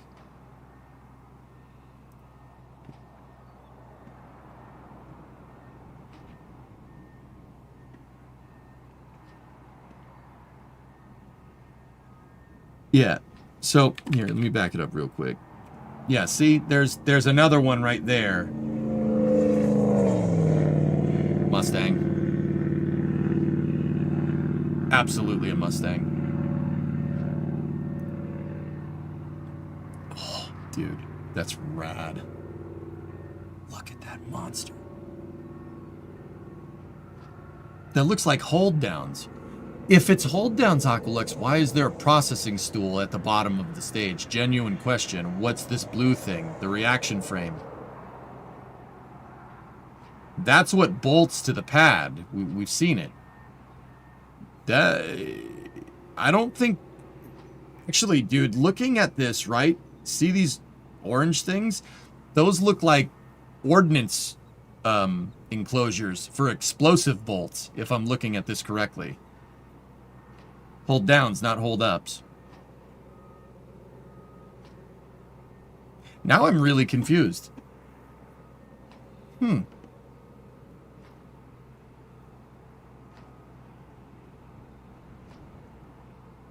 What launch were the people in a circle with their titles over their computer screens? That's Intuitive Machines Mission Control. Can I just watch this? Never mind, the bolts say otherwise. Yeah, now that's what I mean. I knew you'd see that and be like, wait, no. Because, yeah, that's very confusing. What the hell are those things? They gotta be commodity feed lines, dude. They have to be umbilicals. They gotta be service umbilicals. That's... But why 4? Why 4 of them? So, unless... Well, one would be for LNG. The other one's for LOX. Maybe one for helium. And then what's the 4th one?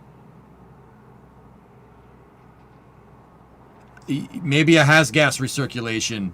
There could be one to for your flare stack. One could be a has gas umbilical, hazardous gas, or starter lines. I don't know enough about the BE4 to really know, dude. Either way, that's what those step ladders are for. It's for doing. One of these things has to be hooked up when the vehicle is vertical. That's why those ladders are there. Fluff.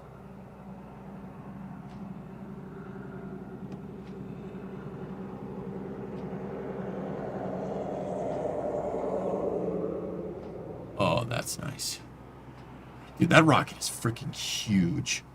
This picture does not do it justice, man. That thing is gigantic. Like Saturn V big. It's huge.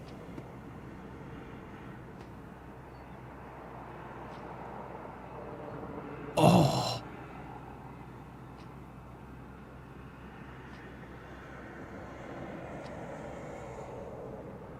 Oh.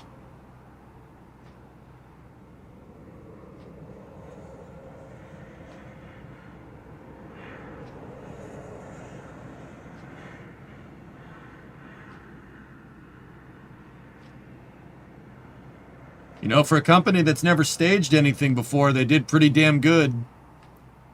Considering they got a 7-meter core diameter rocket to stage on the first try, that's pretty damn impressive, actually, for a rocket that size. I must say, it's not easy to do. I mean, you saw how big that first stage is, right? The second stage is half the size of that damn thing. That's like getting two 747s to separate from each other. Like, flying next to each other, getting to separate and not having them blow up. That's a money to noise converter. I mean, you did see who was in mission control, right?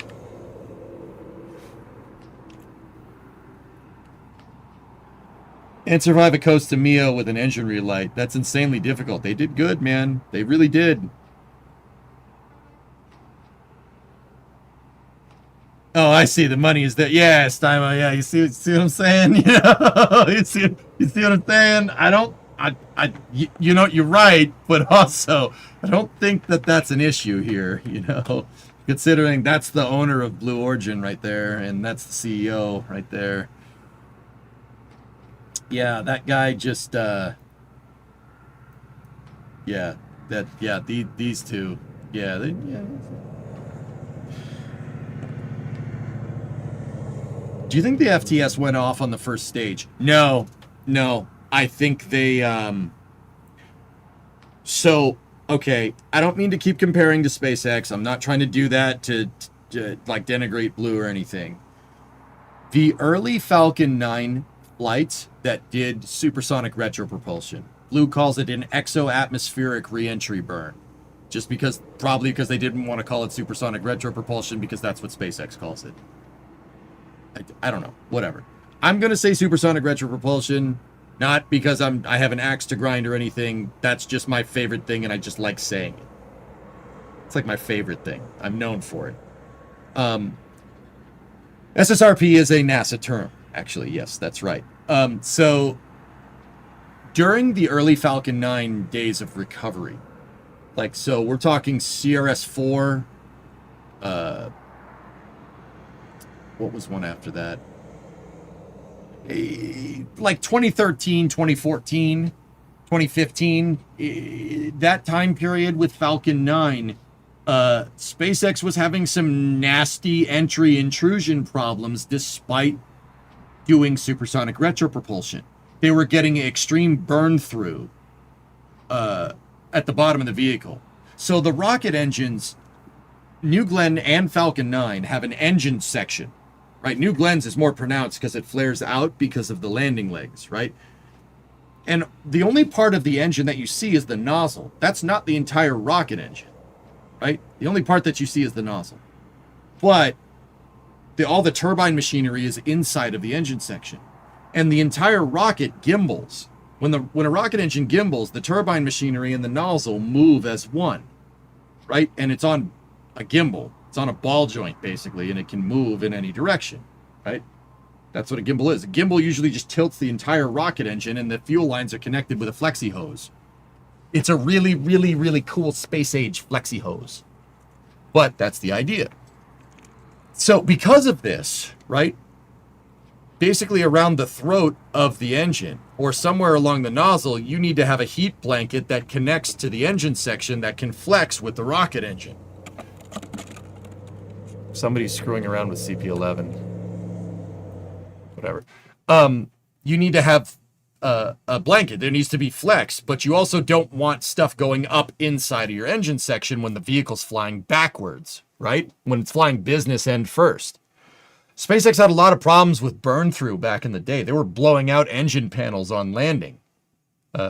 Go Google a picture of JCSat 14, the JCSat 14 booster.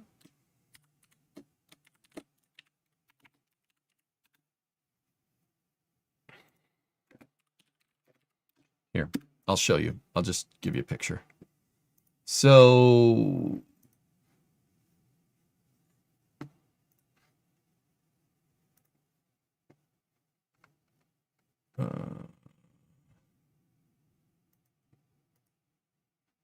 here's a picture of the JCSat 14 booster after it landed on, of course, I Still Love You.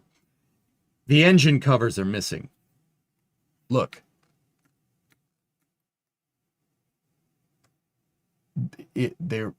That means re-entry heat got up in here and blew the engine covers out. 1, 2, 3. See that? That's not great. In fact, the last Falcon 9 first stage that we lost, that SpaceX lost in flight, was because they had burn through into the engine section. Tube. So my guess is that New Glenn Flight 1 had something very similar going on. That is not something you can simulate, guys. It's not something you can really take into account for. It really isn't. Anything re-entry really can't be tested at scale. It really can't. That's what makes those Starship re-entry videos so damn invaluable, because that's the first time anyone's ever done like wide-scale iterative testing with re-entry vehicles and has been able to see it, let alone stream it live. It's pretty damn impressive. So my guess is that something happened with burn through, at least a little bit. They went to restart an engine and something broke and that blew the thing up. I'm pretty sure it exploded. Now, the thing is that it could be something else. It could be burn through. It could be that they didn't have the propellants settled. If you cast your mind back to like Starship SN8 and SN9, those tests, where the engines just coughed up, or even SN11, where it just blew up trying to land, yeah. If you don't have your propellants settled, so, okay, think about it. The stage is floating in microgravity. I mean, it's coming back down, but it's still floating. All the propellants floating around inside. If you don't have some type of way to settle the propellants at the bottom of the tank, when you go to start the rocket engine, it's going to suck in air. And if it sucks in air, or what's called ullage, if it sucks in the tank ullage, it'll explode. You basically put helium into your rocket engine. It doesn't like that. It'll explode. Yeah. You basically asphyxiate a rocket engine, and it does. Yeah, that does. It's not happy when that happens. That's the quick way of saying that. But what did the FAA flight review for New Glenn 1 say, though? I don't know. I don't remember, Ship. Yeah, I don't remember off the top of my head. Anybody know? I wonder if Blue Origin will give us some sweet shots with Project Kuiper. They've been launching quite a few more lately. Yeah, there's another one scheduled for Saturday, Hazanku, for sure. For sure.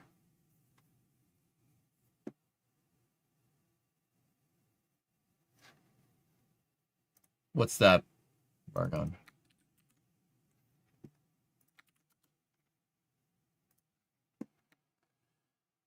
This is Andrew Parsonson. Andrew reports on the European space program. Like when you're trying to breathe your drink, except exploding rather than coughing. Yeah. Well, Alex, if the rocket engine chugs or coughs, it basically explodes. Yeah. So yeah, that's a good way to say that. Sure. Okay, so what's Andrew saying? Ariane Group CEO Martin Sion. Sorry, I don't know how to pronounce his name. Has been appointed as the next head of French train maker Alstom as the rocket builder ramps up production of Ariane 6.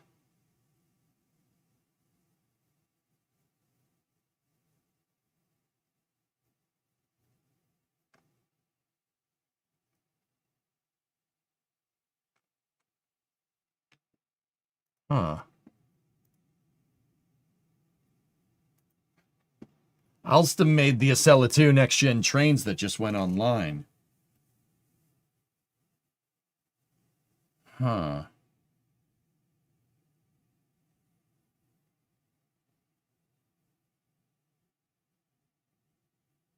Dan, that's could be a thing, sure. Those are the people that make the TGV. Guys, I don't want to read into anything, but like, okay, so him leaving, what does that mean? Ariane Group is in process of trying to ramp up to make Ariane 6 competitive in the commercial market.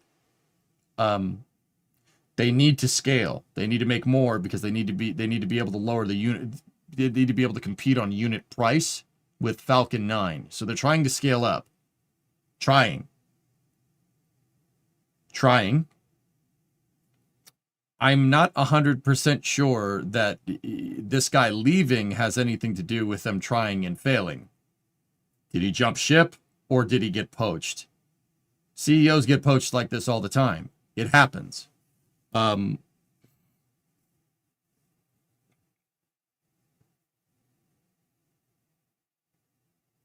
The FAA's investigation identified the inability of the first stage to restart its engines as the direct cause of the lost booster. Yeah, that sounds like burn through to me, Ship. Blue Origin proposed several corrective actions, which include improvements in propellant management and engine bleed control to prevent future occurrences. Interesting. I wonder if engine bleed control, I wonder if something like what happened on Flight 10, where the aft section of Starship blew up, the bleed line exploded. I wonder if something like that happened to New Glenn. They're similar propellants. I don't know. But yeah, I don't know if this CEO leaving is because Ariane Group is in trouble or if he just got poached for good money. Also, I like trains. Young Ninja, what's up? Hey, during their first launch, I heard that during staging, the second stage cooked the first stage, causing the rocket to fail during re-entry. Could be. It's possible. So, Young Ninja, the first stage, basically, somebody over Ninja Dan in YouTube chat said that same thing. If that's what happened, that would unsettle your propellants. So, staging happens, all your propellants go kind of forward, right? If you're trying to settle them and your first stage basically bonks, the second stage ignition bonks the first stage, it's going to splash the propellants around because the booster is going to try to settle and then suddenly decelerate. Now, that should get all your propellants to go to the bottom of the tank, right, per physics. But it could unsettle them by splashing them around. And then you got to remember that first stage is going to try and flip over and then light. So that's possible. Yeah, no, that can happen. You can perturb your settled propellants in the stage and cause a really bad problem. That's the reason why, if you look at Falcon 9, for instance, Falcon 9's nitrogen control thrusters up at the top, they have, you know, like if you're looking at it, there's one that points directly out from the vehicle, there's two that point to the side, and then there's ones that point down. The nitrogen thruster that points down is designed to settle the propellants, like in preparation for supersonic retropropulsion, and also boost back before that. I suppose it means he got a sweet deal and they figured out their manufacturing lines. Yeah, maybe. Yeah, but like you'd think they'd account for that in simulations. Like I said, Hazanku, I think the real reason why we've seen such a big gap between Flight 1 and Flight 2 is they found something that they didn't take into account, which means their waterfall testing didn't waterfall very well. You said Blue was going to land on the first try. Do you think they will land it this time? I think they'll get it, or get very close. Pop, I think if they get that thing over Jacqueline, they will land it. I think they will. Getting it to it is kind of what I'm wondering. The reason why is because Blue has experience with sending a stage straight up and bringing it straight back down. They don't have experience with getting it to a pinpoint target that's downrange. I mean, they kind of do with New Shepard, but clearly it's not exactly the same.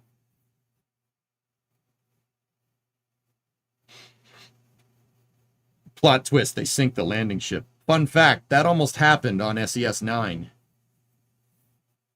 With Falcon 9, that almost happened.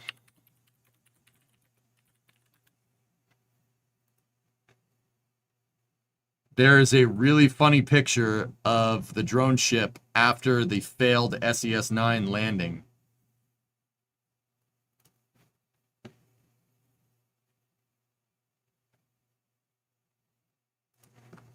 I don't know where that picture is. That picture's lost. The really funny picture of the drone ship has a Falcon 9 sized hole in the deck. Darth Teddy, I don't know if you remember me, but I watched you years ago. Glad you're still killing it and good to be back. Yeah, of course, man. Yeah. Teddy, I might be getting you confused with another user that has Teddy in their name. You were here during Mint Chip when I built that fueling depot on Minmus, right? Right? I'm pretty sure. Could be wrong. There's a lot of you to remember over all these years. Was it at least dead center? Oh, no, it was outside the bullseye. What is the ground clearance at New Glenn when it's standing on its landing legs? Don't know. First stage is way too fat. It just sinks the whole ship to the bottom of the ocean. Yeah, maybe. Yes, and you still wore glasses and you were working on your truck. Still got it, man. I still got it. I've been doing this for almost 15 years. I still got it. Yeah. All right. Oh, I have a shop now, by the way. Yeah, Teddy, here, check this out. I got a shop now. Yeah, we don't need to work on the truck in my parents' garage anymore. Here, look.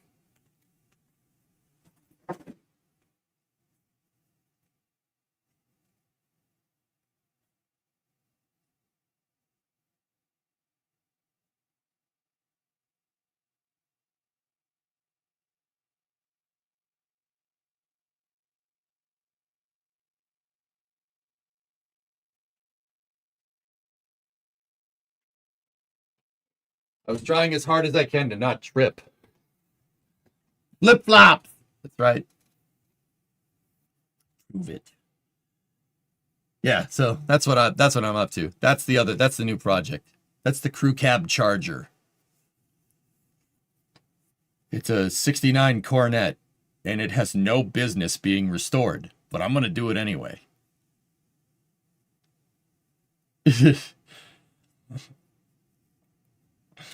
Hey, AJ, clean your shed. Clean the shed. It's pretty bad, isn't it? It was clean when we brought the car in here. Do you remember? It was.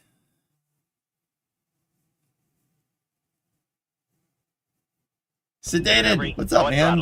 18-month resub. Excited for the future garage streams. Yeah. Why is there an intake on the floor? That is the cast iron intake manifold from Bluefus. Yep. That thing weighs like 50 pounds.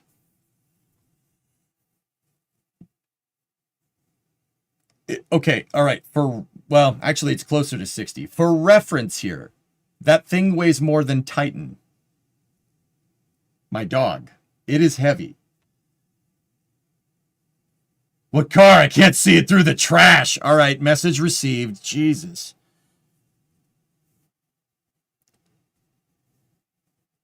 What flight was it that you said that Falcon 9 punched a hole through the drone ship?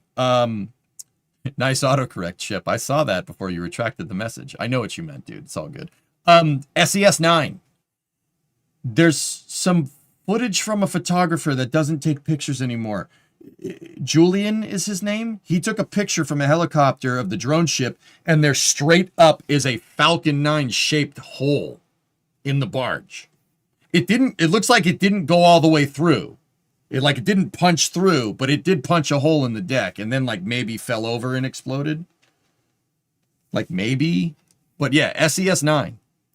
The drone ship landing was not great.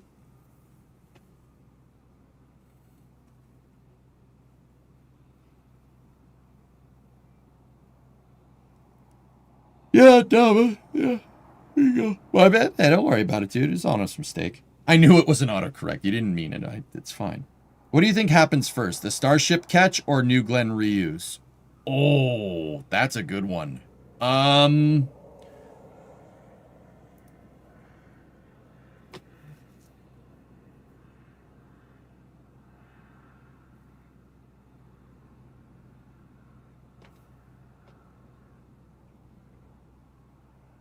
don't know.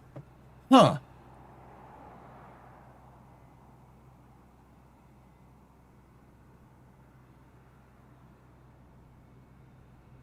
Huh.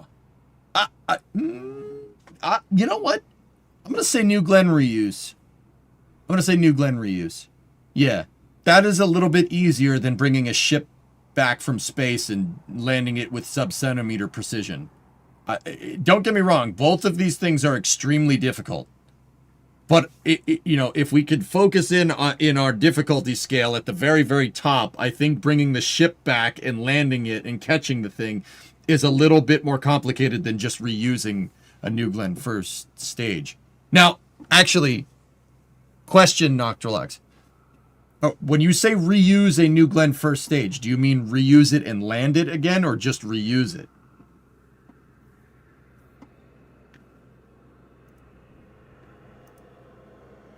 That's not the exact picture that I was thinking. But yes, that's it. That's when the barge was still stored in Jacksonville, dude. So, yeah, if you look over here, they have a cover over it, but there's a Falcon 9 sized hole in the drone ship over there. Too bad these don't exist.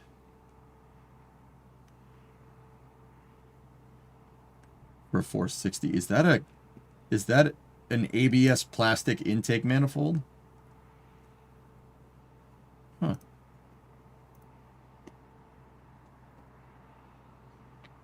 How many Falcon Punch references did that get? I made it, T-Canny. I don't know if people found it funny, though.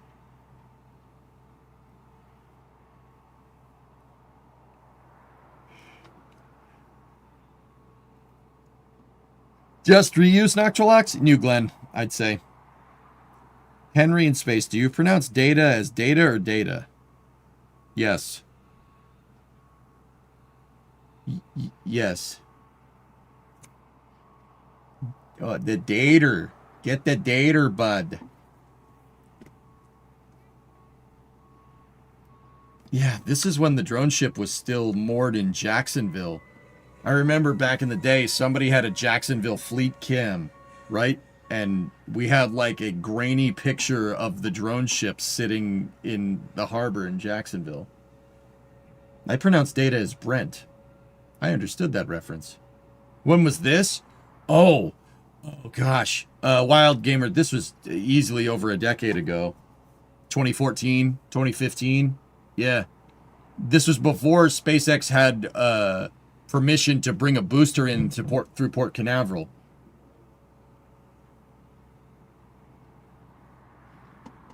And eventually they got their berth at Port Canaveral, and that's where the drone ships have been moored since.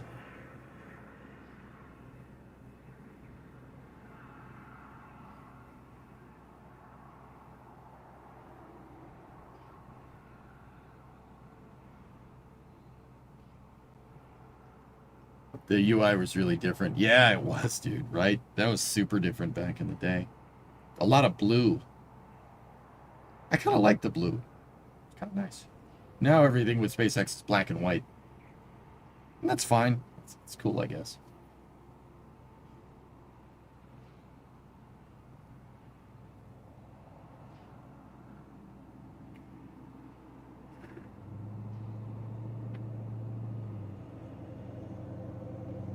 Check DMs for illustration.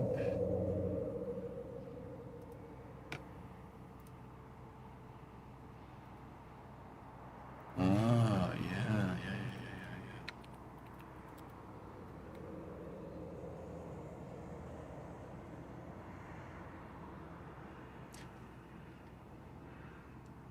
Yeah, what the hell are those things, dude? That's, yeah, because they're attached to the frame. That's weird, man. That's weird.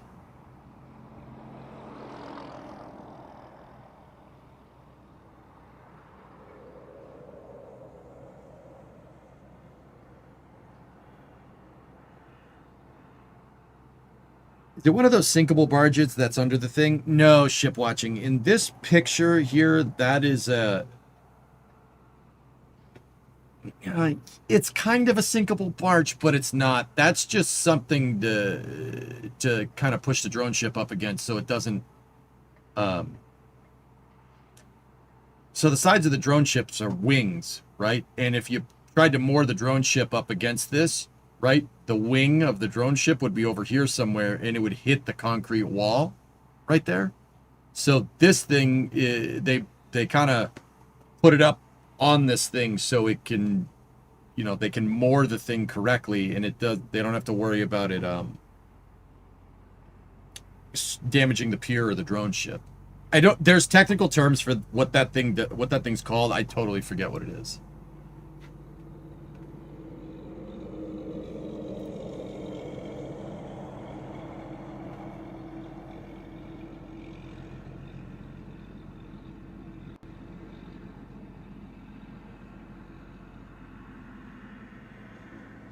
No, it's not that one. I forget which one that one was, but that wasn't SES-9. Wasn't there footage of them testing that recovery bot on Jacqueline? If I recall correctly, it's supposed to use the umbilical connection to safe the booster.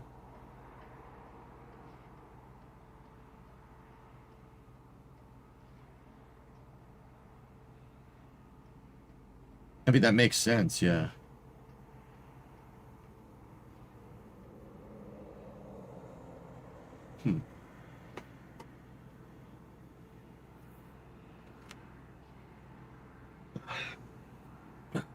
Just curious, do we plan on playing anything tonight? Yeah, Brad, we're going to play Kerbal. I moved Kerbal to after hours because I had to work on some other things. Anyway, yeah, here's more footage of Newglands. Interesting.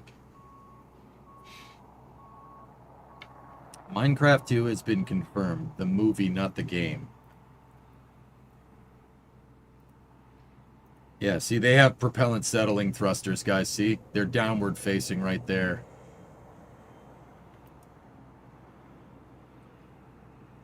Ooh. There's also ladders on that processing ring right there. Huh.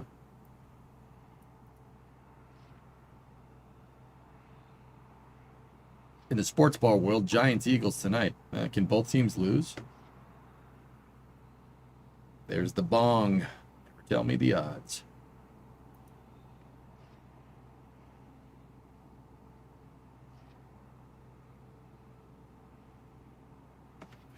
EJ, do you think they're going to put a what in the delivery of Cybertrucks? Do they go to put one of them into Starship? I don't know, maybe. Maybe the first one that they bring back. That would be kind of cool. That'd be a cool payload.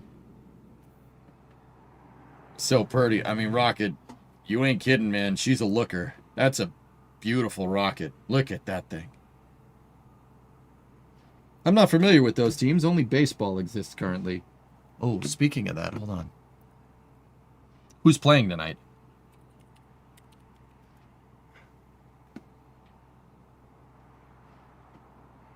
Zero Phillies Dodgers into the 6th.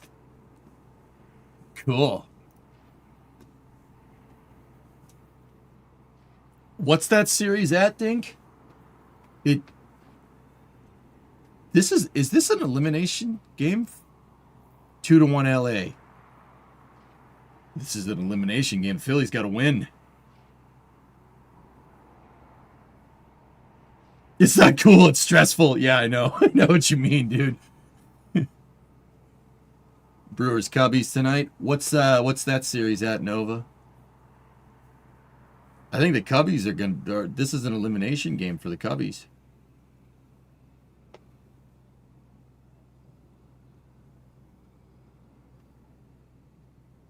Good night for the Cubs to be eliminated.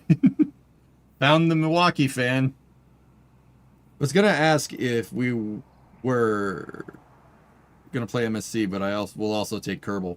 Yeah, I played MSC last night, dudes. Detroit, Seattle, winner takes all. In Seattle on Friday. Oh, man, that's going to... Dude, talk about a stressful game. Oh, crap. I want to watch that game. I don't think I can. Man!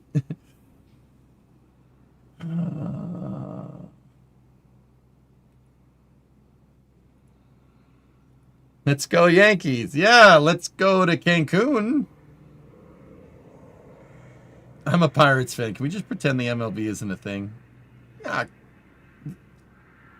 PNC Park is nice, CW. It's a beautiful baseball stadium.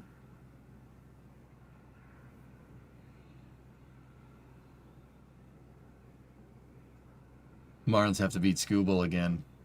That's going to be tough, dude. Yeah, no, I've been to PNC, CW. It's a beautiful baseball stadium, right by the river. Very beautiful. Great view. So at least your baseball stadium's cool, you know?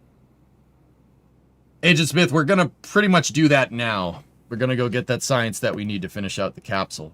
We got a nice capsule being brewed up here, but let's finish up some space news. We got something from ULA here. A new launch is underway for Atlas V and ULA teams. Stacking of the Atlas V 551 rocket commenced today at Cape Canaveral for launching the Viasat 3 F2 ultra-high-capacity broadband spacecraft. Designed to deliver throughput in excess of 1 terabits per second when it comes into service from geostationary. Man, I hope that's not a BSS 702.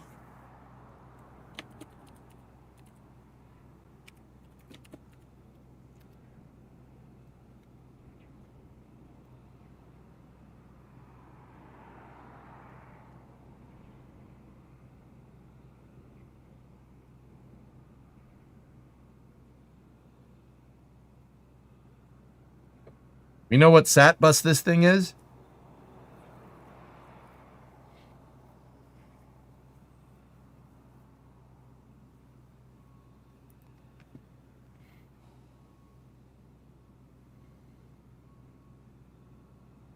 That was the one that arrived to the Cape on board an Antonov.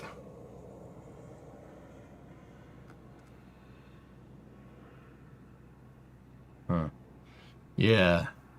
BSS 702 sat buses have not had a good track record as of late, but either way, still cool. Atlas V should have no problem yeeting that thing up there. cool. Oh, this is another thing, guys. Check this out. This is big space news. Sorry for having this so late in the stream, though. So, Stoke got Series D funding to the tune of $510 million. Total funding is now at $990 million. This capital will accelerate our fully reusable Nova rocket.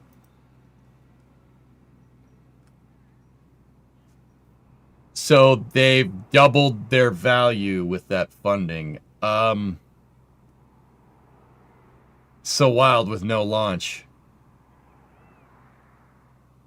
Right, Rocket? That's actually pretty insane.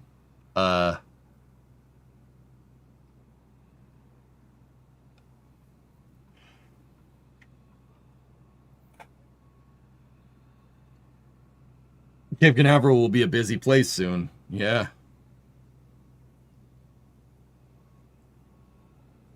I don't think Stoke is faking anything, actually. I think the design team that they have is pretty damn good. Stoke developed a full flow stage combustion cycle engine with a 7-man team.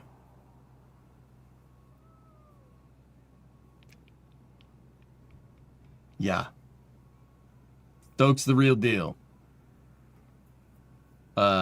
Discovery, go at So the guy that runs Stoke is a guy by the name of Andy Lapsa. Andy Lapsa was the chief designer on the BE4. He used to work at Blue Origin. He left in 2017. The BE4, the thing that's on the back of New Glenn.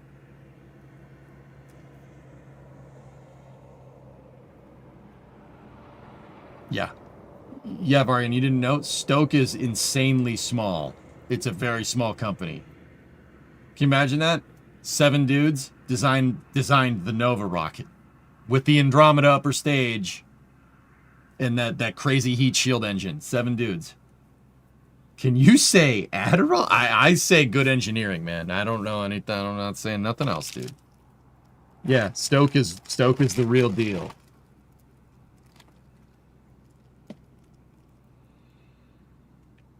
Talk about focused vision.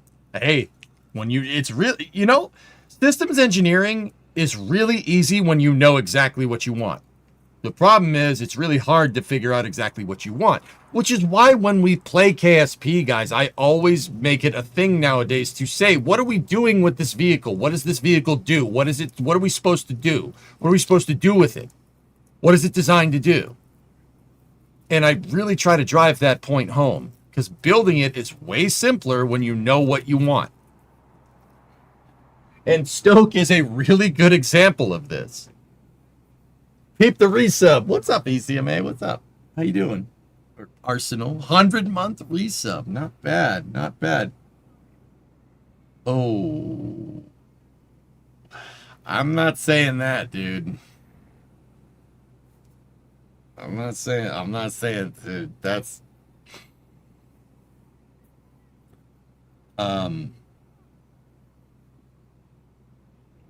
Yeah. I'm not saying nothing. I'm not saying nothing.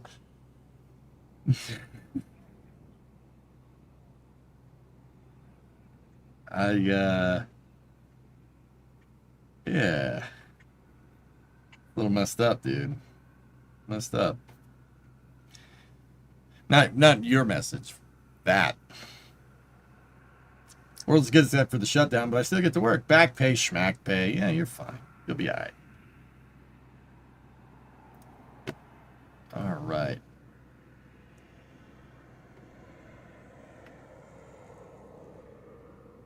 And yeah, you guys have seen this. I showed these yesterday on stream, but check this out. SpaceX yesterday did move. We ended up talking about Cybertruck. SpaceX did move Super Heavy. That's 15.2 to the pad. Yeah. And it is on the... it's on the OLM. Right. Dang, that's impressive. 24 engines on this booster have flown previously with this booster.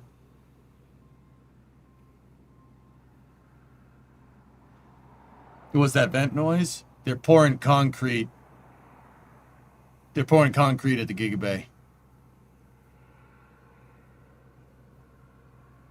The Kuiper launch Strickler got, yeah, it got moved to Saturday. The weather is down there is being annoying, from what I understand. Have you seen that Raptor logo before? That is the first time I'm seeing it. Yes.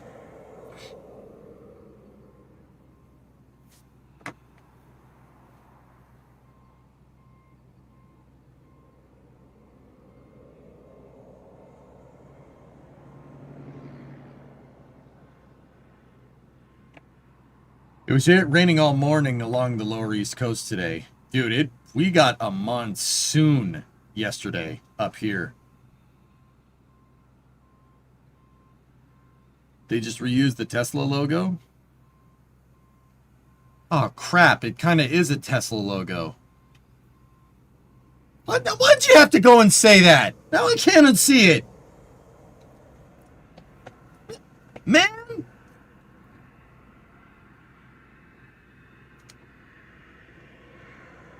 Why you gonna go do that? Pa! Why you gotta make me feel bad?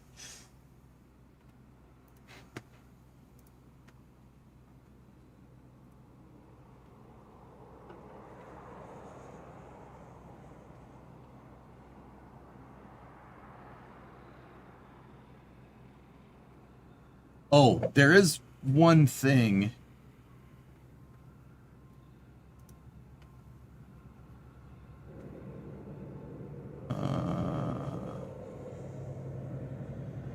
Hold on. Where the heck is it? Ah, there it is.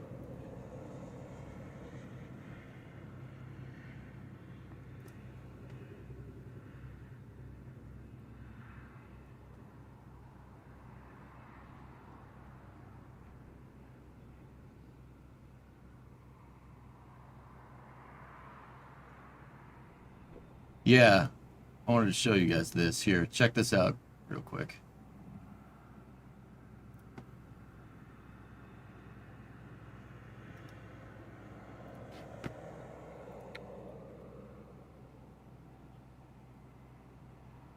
So, take a look here. What do you think of this?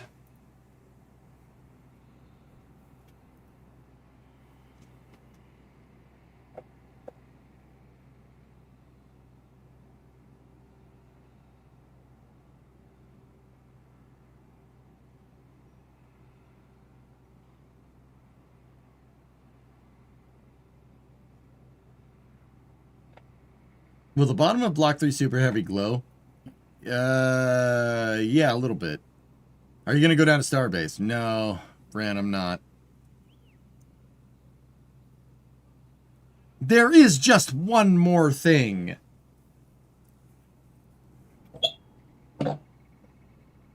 Ow. You hate it?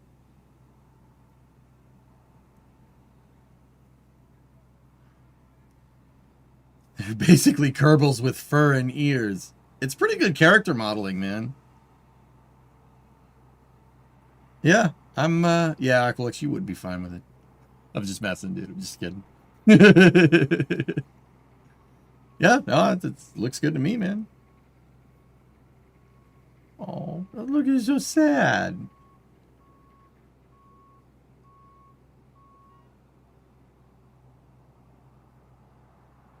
Space and Cat Review.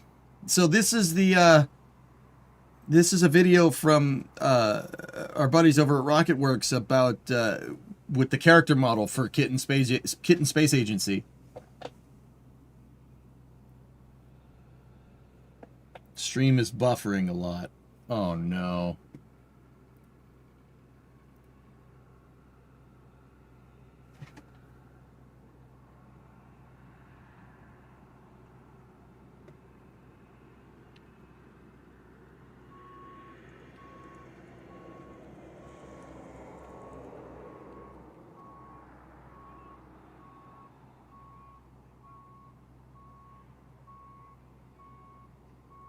Good on the YouTube end, David?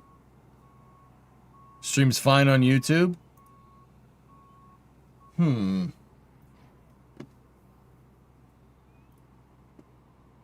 OBS says I'm dropping frames like crazy.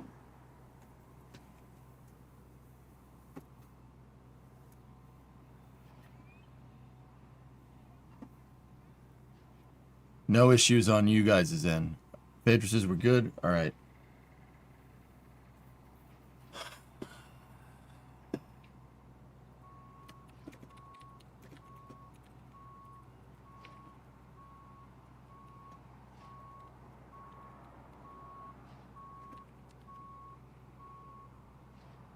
Stream can't handle the cuteness. It's still dropping. We're dropping frames over on the Twitch side like crazy, man.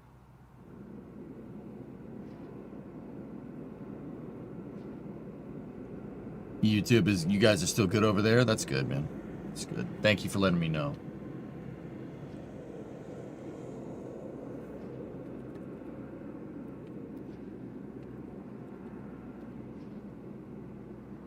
Are we good now on Twitch?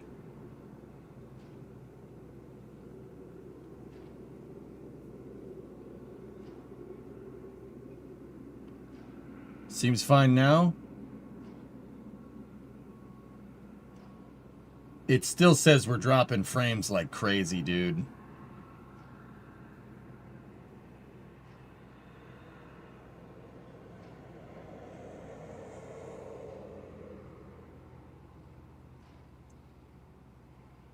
What the heck's going on over here?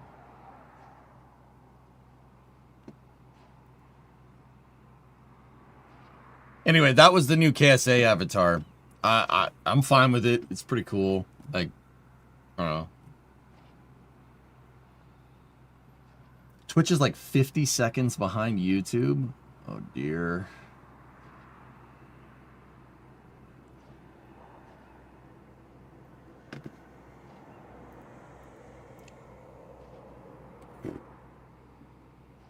No stutter there? Yeah, you're like low FPS. Yeah, I know.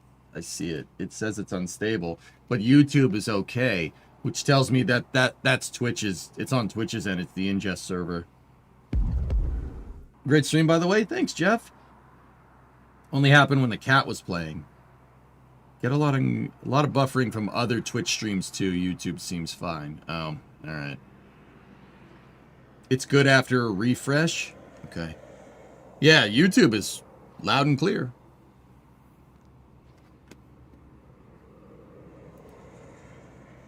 You have a 1080p at 60 just fine. All right, cool.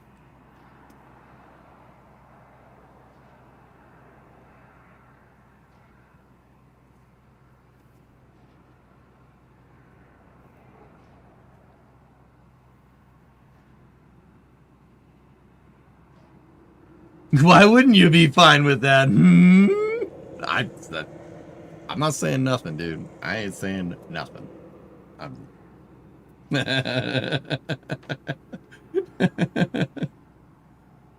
Give Twitch a restart?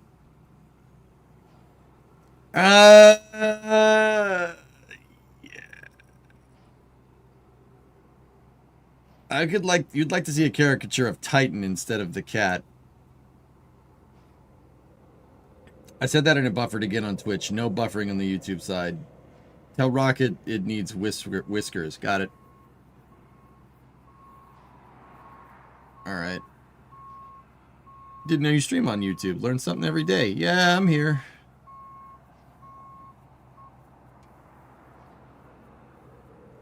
It's coming back around, guys. I see the connection. It should be stabilizing out now.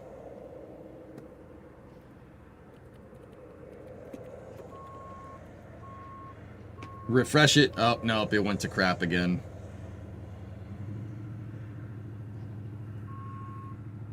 All right, anyway, that was it for the space news. So I'm going to jog the YouTube VOD because we're going to go start part 9 of our career mode save, dudes. Yeah.